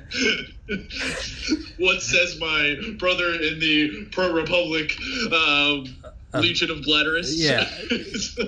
He freely and pee off, and that's what I say. Fuck. But that's how it would start, is, you know, and like all these guys, where they all got to outdo each other, you know. Dubai, there's an example of like, you can only get so much with money before they start doing shit like, I need a gold-plated Bentley, and I need like a leopard in like the passenger seat, and I need the exhaust to be pink smoke and the tires made out of rhinestones. Like, it gets to a stupid point of just where the only thing they can have now is just to one up each other, because they've gone through the stratosphere of wealth. So the next thing would be like, yeah, but did you hear about so and so? He took an island, and the UN didn't even do anything. It'd be like, I want my own. Now all of a sudden your penthouse and your 400,000 square foot mansion isn't as cool, because it's like, yeah, that's cool, man. Like, you know, it's like your Bentley's cool, but it's not gold plated. It's like, your place is cool, man, but that guy took an island. Like, he has a navy. He has a navy. I mean, like, reminds me of Lewis Black. Yeah. What? Why? There was one of Lewis Black's, I think it was live on Broadway, and he's talking about like all those big corporations, man, that like, you know, got bailouts and whatnot, and how they all just bought more and more stuff, like status symbol shit, to like one up each other. And he's like, if that was me, it's like, I'd really get down and like try to fuck with them. He's like, and that's why I would show up with my own personal ball washer. And it's like, yes. And they're like, well, who is this? He's like, well, that, my dear friends, is my own personal, very esteemed ball washer. What did you guys buy? Another car? Yeah. But that's what it would be. That's what it would be. It'd be like, oh, cool. You have a, you know, as I think that Saudi Prince bin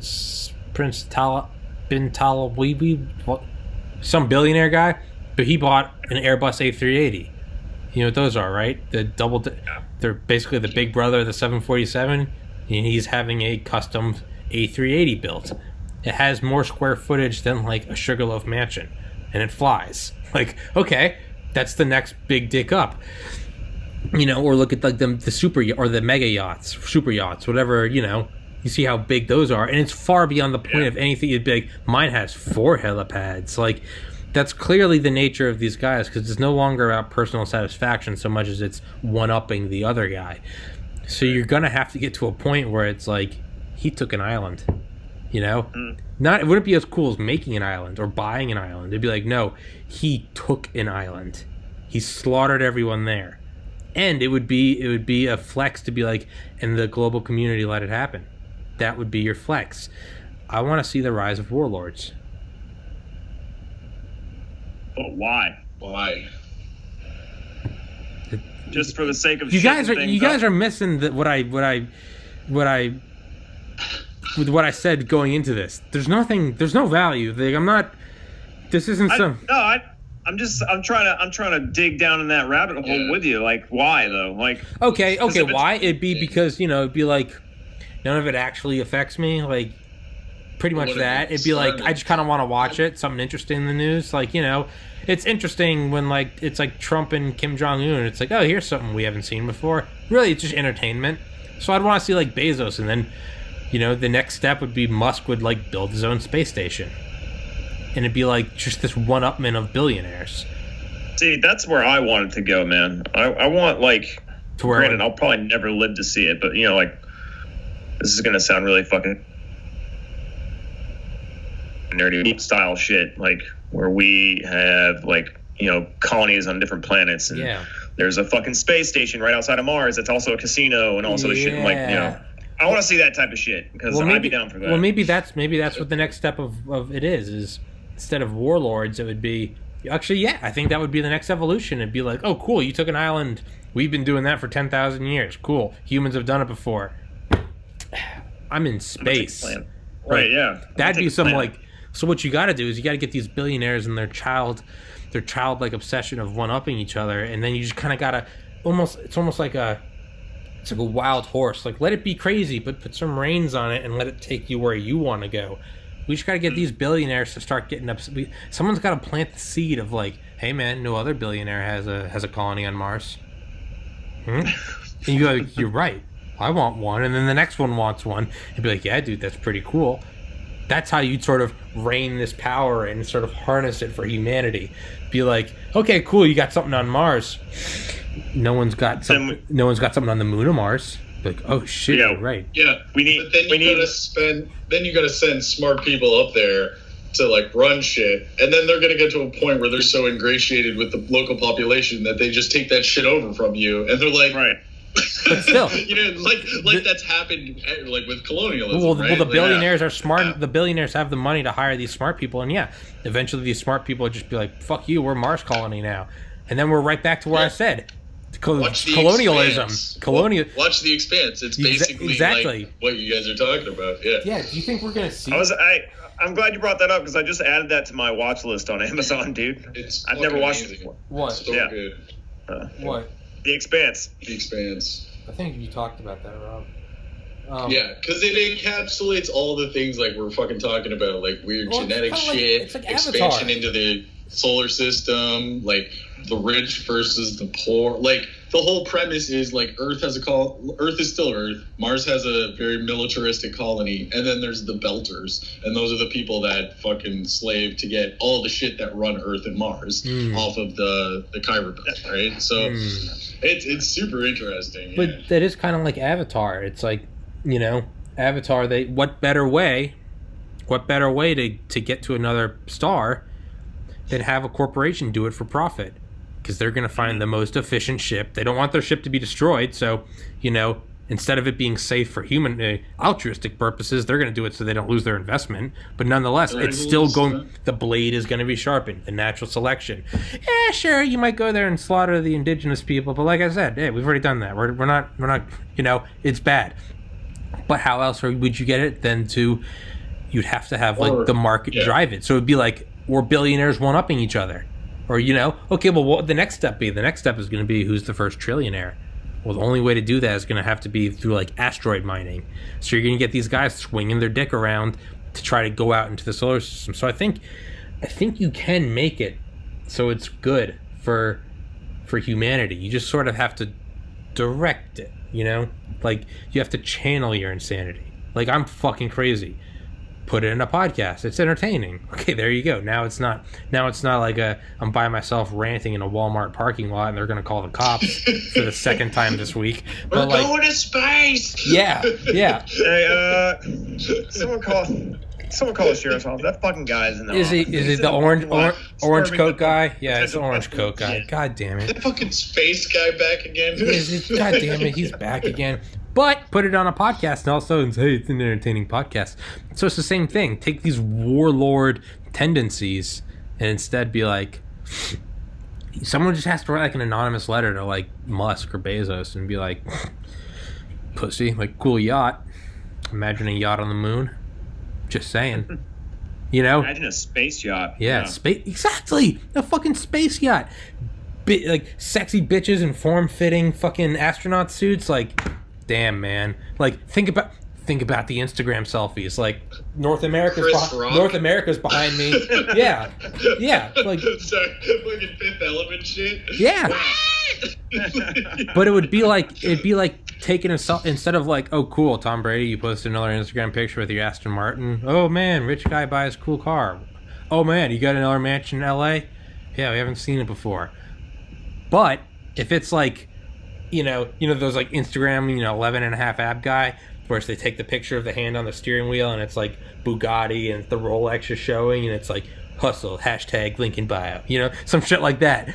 But instead, what if it was just like, okay, but you're taking a picture of the steering wheel and it's like as you're approaching Mars, so you could still harness these human tendencies to want to one up, but like, dude, you could get the most likes ever on an Instagram post, selfie from Mars, like hashtag progress, like it'd be, Hashtag intergalactic or Yeah. some shit. yeah. Yeah. Hashtag my hose broke. I got 5 minutes. Yeah. Yeah, it'd be like so and so just went live from Mars, and it'd be like, oh, cool, look at this place, guys. Like, buy my ebook. Like, but you could do it. It would be, and not only that, and you'd have like stupid shit. Like, what are the boomerang? The things on Instagram where, do you know what I'm talking about? Of course you do. I don't know why I think you didn't, but it'd be shit. It'd be like, it'd be like mining on Mars, or it'd just be like, doing a selfie with like the weird little like whiskers and shit, but it would be on Mars. It would all about just be one-upping each other. Not only that, it would be, where did you go for the weekend? Where this billionaire, I went to the Maldives. Well, dude, these guys in Saudi Arabia, they went to Mars. They went to like Musk's casino. They went to the space station casino. I think if you harness that, you can almost take their childish, mine's better than yours, but push it in the right direction. For the betterment of humanity. Yeah. Does that make any sense? Or am I just stupid? No. I mean, it's rooted in human behavior. You guys are both so hesitant. You're like, oh yeah, no, Tom, no, sure. Well, I have a weird feeling. Oh, go ahead. I'd love to see that happen, but I don't know how long it's going to take. But by the way, I was going to say, we don't have to end at 6. I just don't want you guys to feel obligated. Oh, whatever. Yeah, I'm fine. Okay. But yeah, it's, obviously safety is going to be built in, not because, well, it's got to be safe in regulations. It's going to be like, well, none of these billionaires want to die, so you're going to have safe travels to get to the casino around Mars. Right, they want to protect their investments, like you said. Exactly. Right? So I think you could just sort of align. What do you gotta say, Rob? No, I'm just I can't even fucking remember. But then on the new thing of like safety, it's like, yeah, but chaos is a thing, and Kobe just fucking died in a helicopter he thought he wasn't gonna die in. So like, I mean, you could do all the fucking things you want, but hashtag too soon, Rob. What the fuck, man? Yeah. Hey, man, I'm an asshole. What can I say? But it's like what Elon said about like starships going to Mars. He's like safety. He's like, we're gonna have to try, but he's openly said, he's like, people are gonna die. Doesn't matter how hard we try. He's like, okay, it's not really like a spoil thing, but like in The Expanse, the Mormons actually come together to make a spaceship because they want to get out of the whole area. So like it does like the shit you're talking about of like these groups coming together to be like, we're out of here. Yeah. They like fucking make this Mormon ship, but then the Mormon ship gets hijacked and they lose it. So like there's all this shit, right? Yeah, dude, it's gonna, not only that, you're gonna have these like faiths that are gonna like, you don't want to miss out on the new world, literally be the new world, going across the Atlantic and going to North America, the new world. It'd be, you want to go to Mars, man, the Buddhists got a stronghold there, so that's how you'd start seeing the massive money of these like super churches being thrown there, which religion's the best, the one that clearly can put a church on Mars.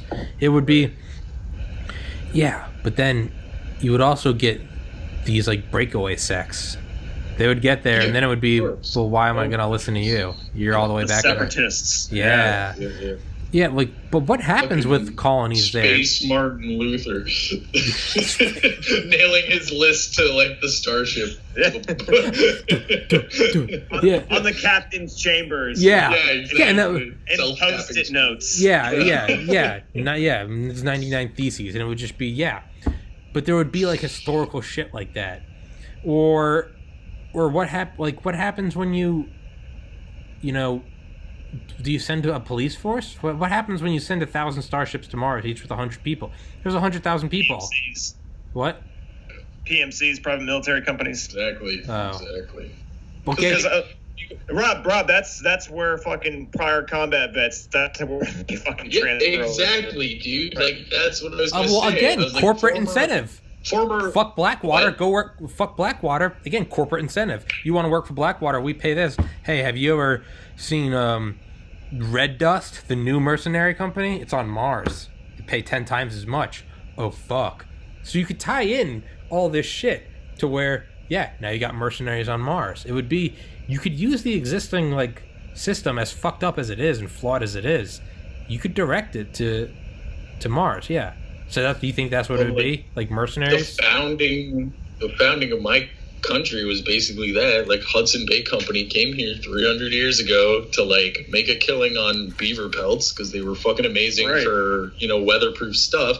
But it wasn't like it was just the British here. There was, like, Americans that would come up to try to stake their claim. The French came in, fucking people from all over. But it was this one company, and they had the military backing from the British Empire, right? Yeah. So who's and now we still have this company. But I've thought about that, too. Like, in regards to, like, not to steer down this road, but, like, in regards to the current wars, you know, in Afghanistan and Iraq, like, especially more so Afghanistan, because it's not as, you know, like, built up as Iraq is.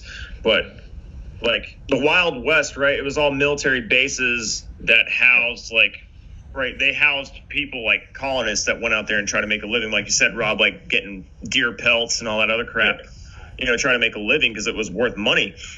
If they were to do that in Afghanistan and just, like, from those military bases that are out there, like, just expand and have people living there and setting up shop and, like, creating a life. Granted, you'd have to get people who want to fucking do that, but then you'd have to market it to them. But again, it would be the free market. It would be, you know. But, like, I think throughout the course of history, like, there's been 6 major, like, attempts at invasions in Afghanistan, and no one could do it. Like, Russia's tried to do it, they couldn't do it. Well, it's like invading Russia in the winter. It's just doesn't work. Yeah. So, but then you got to think, at what point are these military guys over there in Mars, and they're getting good money, and the real incentive is like, you know, what can you do with money on Mars? Well, wouldn't it be that? It would be, hey, your family is going to get $10 million. Your wife, your kids, they're going to be set. Okay, I'm going to go to Mars. It'd be sort of giving your life for your family. But then you find out that your wife's cheating on you, and you don't give a shit anymore. And a couple of these guys get disgruntled. Maybe Mars isn't all chalked up as they thought it would be. And then they go, well, again, what's the next thing? Fuck those Earth guys. Fuck those Earth guys. What are they going to do? Just cut the feed. Just cut the feed. Mm-hmm. You know?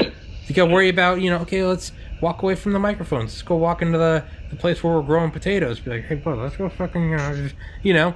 And what other way you could probably even make it look like an accident. Not only that, what about like an ambush? We got to get more supplies. So let's just play it all as normal. Let's cut the feed and just not say anything, not do any of the emergency protocols. They're gonna come here with a bunch of supplies. We just fucking kill them all. Set up our own planet. And not only that, get a little psychosis in there, throw some like manifest destiny in there, and now you got them thinking that they're meant to do this. You guys are both looking away like, okay, Tom. Let's fucking do it. Yeah. Well, no. I mean, like, that's exactly. Rob, did you turn off your light, or is it just dark there? No, it's just the sun's going down. Let me turn Jesus. the light on. A second here. Yeah, I had to turn mine on too. Yeah, you hear the lamps. Brought to you by TPC. Lamps. Lamps. We photons for you and for us. Yeah. Yeah. But you got to think, and then. You know, but it'd kind of be like the bank vault. It'd be like the bank truck driver. You know, it'd be like, where's my fucking money? Well, then all of a sudden you'd have this big old fucking Bezos mob boss back on Earth. It'd be like, these Mars fucks think that they're just going to fuck my investment? Do you know how bad this looks for the shareholders? Mm-hmm. You just get, and not only that, it'd be like Wild West justice. You'd get fucking Mars justice. What would that be? There's no... Who's gonna Wild Mars justice? You go over there. Fucking space. We put you in the airlock and we open the door. Fuck that. No, fuck that. Because fucking space. Fuck that. That's yeah. You don't even have to expend the fucking casing, dude. Exactly. Well, you go That's there. How they do it in the Expanse. Yeah. Rob, are you? I need to watch the show. Rob, I know, dude. I hate ruining it for you. Rob, are you getting? No, you're not ruining it. Rob, are you You're getting just building paid? it up. Are you getting paid by the Expanse, Rob? Possibly. It's a Canadian. He's got to deal with sci-fi. Yeah. Dude, I got to deal. Yeah. No, I realized because I talk about Audible so much, I was like, I wonder. I'm actually trying to see if Audible will give me a sponsorship. I don't think they're going to, but I'm gonna try. But you should try, man. Yeah, that'd be awesome. Yeah, maybe what I need to do is just start saying sponsored by companies, and maybe they'll just try to seamlessly sponsored by SpaceX, sponsored by Northrop Grumman. But I know, yeah, like Game Grumps got a Wendy's endorsement from doing that, just because one of the guys, every time he'd be like, oh man, I want some fucking Wendy's fries. It was just like years of doing that, and then Wendy's was finally like, all right, guys, we fucking give. Yeah. All right, sponsored by Just do SpaceX. it, man. Sponsored by SpaceX. Just sponsored by SpaceX. Sponsored by Apple. Give me a goddamn fucking top. Dude, the newest iMac. You know what? No. They don't get free advertising. I'll talk about the newest iMac Pro when I get sponsored. Okay? Yeah. Back to Mars. Yeah. So, but what? Back to Mars. Sponsored by Mars and SpaceX. But so what happens when it's like, where's my fucking money kind of thing? It's like, oh, these fucks. Because you know these billionaires aren't dumb. They got a fucking contingency plan. Like, what happens when these cocky motherfuckers, you know, they start thinking, fuck these guys. The ultimate alpha move is I'm going to take the colony. They got to have it back. Or not only that, do you embed, what are they, PMCs? PMCs, yeah. Do you embed PMCs amongst the civilian passengers? Absolutely. No. That aren't the recognized PMCs. You have the recognized ones. Right. They're like undercover, right? Yeah, and you're like, they get paid 10 times as much. And they're like, you just think it's biologist Bob Smith. Oh, I'm just doing photosynthesis on Mars, blah, blah, blah. You know, but in reality, he's got his own private line back to Bezos. And he's like, how are the PMCs doing? Are they in line? They're not abusing any power? You know? And he's got a weapon that none of them else have, or he has access to something, or he has like a silent alarm button kind of thing.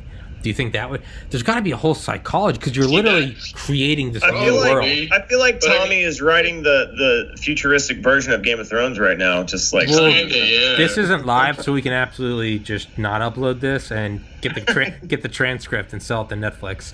But all right, and you're like, everything you're saying, Tom, is like totally would make sense. And then, but then I'm also thinking of like remembering Vietnam. It's like, if you didn't trust, like some of those motherfuckers would just frag their COs, right? Like if they didn't fucking trust them or they didn't like them. So like the way humans respond to that kind of shit factors into it, right? Be just and then you have like somebody cutting in the PMCs too. Is like, yo, if you just keep letting us do this, exactly, like, exactly, right? Yes. If you can be bought out by one person, it doesn't take. Exactly. So the PMC, and then Bezos is no more. Yeah. Exactly. Right? Yeah. But that's if you think he doesn't also have a tertiary backup plan. So he's got the PMCs. Right, but he's got the embedded. Shut up, Rob. He's got the embedded PMC. A little PMC. too much credit.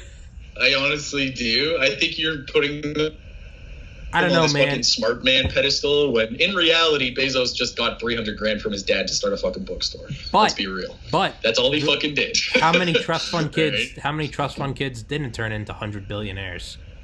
Yeah, but just because he's marginally smarter and got lucky doesn't mean he's like fucking playing 10-level chess. He's just got Elon Musk is.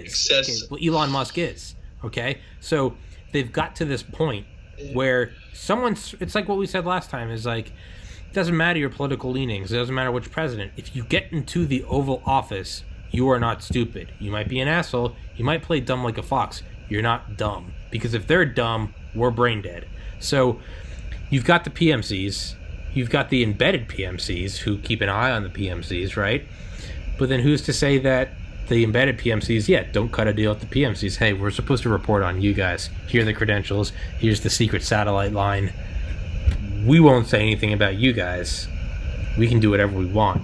Matter of fact, if I press this button, I get an unmanned supply ship that will come here with weapons and drones or whatever, and it's to take down you guys. We can just press that right now, you know. And I can give a false report to Bezos. I can say I took you guys out. It would be this whole, because what Rob said, if you can buy one guy out, so the PMCs their family gets $1 million a year.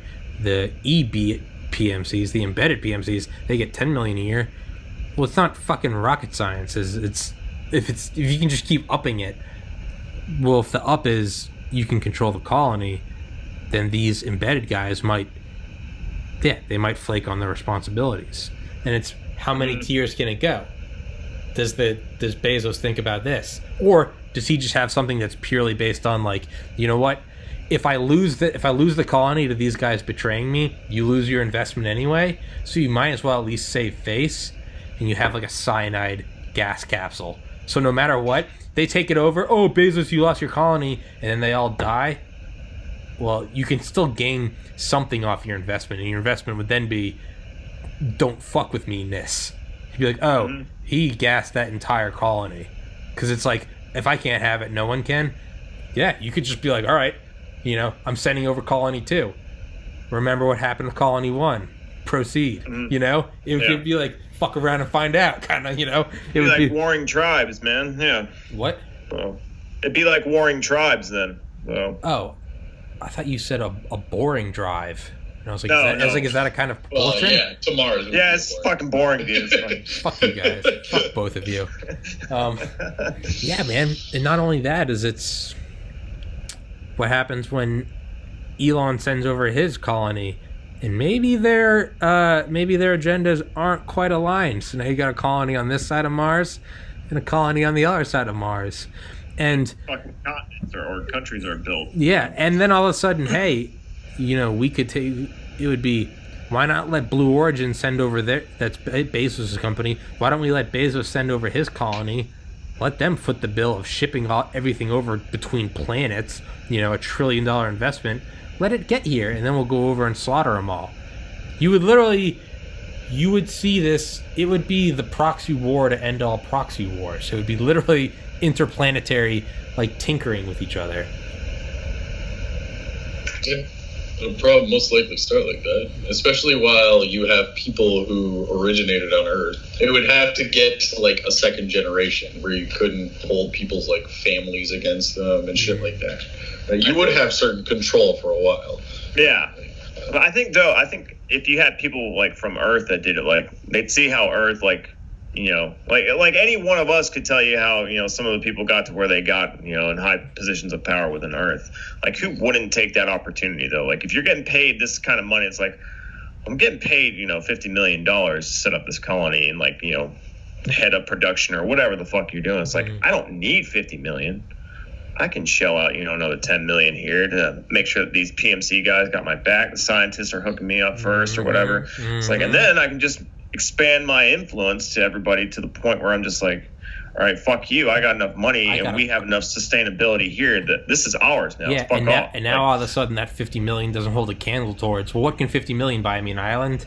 No, I got a colony. I got a planet. Well, you're right. And also, what does $50 million mean to me in a place where the only people... Yeah, exactly. Like, literally, it just becomes an irrelevant thing because it's like you can only... You would have to have family back home. Earth dictated by Earth. You'd have to have a family. Like, it would be for your family back home. That's what I'm saying. That's what the stipulation. After the first generation, you wouldn't... Because then you'd have, like, Mars nationalists, right? Or like, fuck Earth, they waste time. And legit, man. Like, legit. Yeah, those ivory tower assholes on Earth, like, telling us the way we should and should live. You don't know what it's like here. You don't know what it's, you've never been in a dust storm on Earth. Like, oh, yeah, keep telling me to carry out the science experiments. Like, dude, I haven't been laid in a decade. Like, it would be, that's the kind of shit it would be.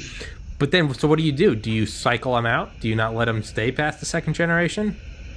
Because you got to keep them behold the Earth. You wouldn't be able to fight it any more than, the British were able to stop America becoming what it became. Like, it just doesn't, you can only hold so much power over people. So would it be 1776 all over again? What if an American colony was, from an American company, SpaceX, what if there are British passengers on there and they revolted against it, and it was just like the inverse? They create a new country on Mars from revolting against the American company. A Marsica, yeah. Yeah, Marsica, yeah. But then fuck. But then Marsica. But then what happens what happens? Marsica. Yeah. They took our space jobs. Yeah, but what happens? So now what happens when China sends over a company, and now all of a sudden SpaceX and Blue Origin are like, okay, maybe we should ally. Like, we got to take it. You would just see this entire fucking thing unfold. Yeah. Sorry, I'm entranced by this. I'm sorry. No, it's fine. It's fine. I'm trying to keep up though. I'm also like not to break up this conversation. I'm also starving.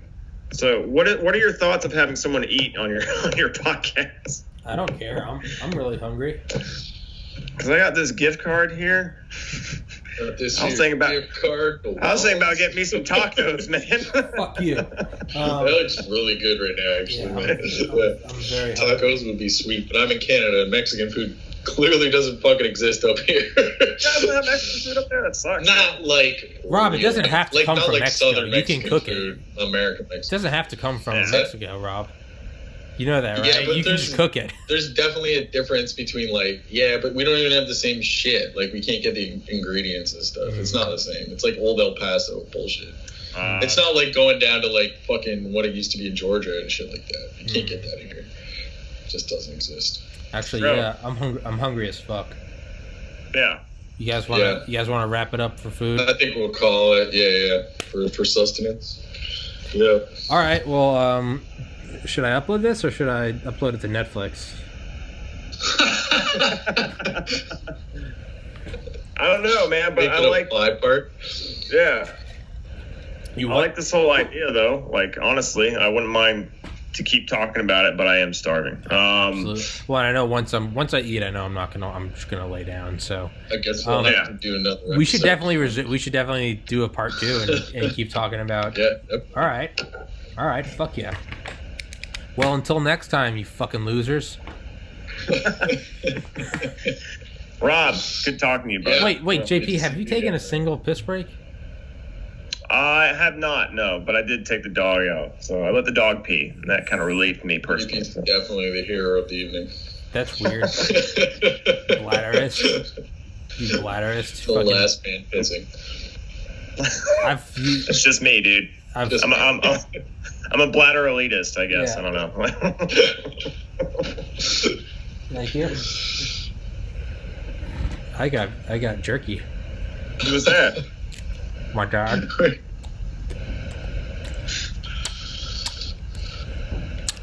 Yeah. Alright. Just gonna eat your Closing statements. Closing statements. Let's do closing statements. Closing statements. Yeah. Rob, what's your closing statement? Y'all just watch the fucking Expanse. Sponsored by The Expanse on Sponsored by Netflix. Sponsored by Netflix and SpaceX. JP?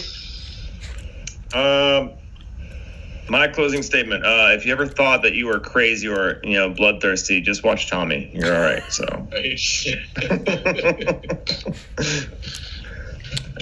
My closing statement. I'll make it on my next episode because you two are never allowed on again. Oh, come on. This is what happens when you revolt against Bezos, all right? That's just a microcosm. This is what happens when you... JP, you're going to be my embedded PMC. Rob, fuck you. That's all right. JP and I are used to being separated in class, so it's Rob, I'll train you, Rob. I'll train you. It's cool. Alrighty. Yeah. Well. All right, guys. Thank you very much for doing it. That was just the podcast I wanted. I didn't want to expend any brain cells. I just wanted to talk bullshit. So I liked it. It was good. it's probably going to take like 40 hours to upload, but I'll link you guys when it's up. And for anyone that listened to all 3 hours of this, hoping you get something out of it, sorry. All right, fuckers. All right, man. Peace. Bye.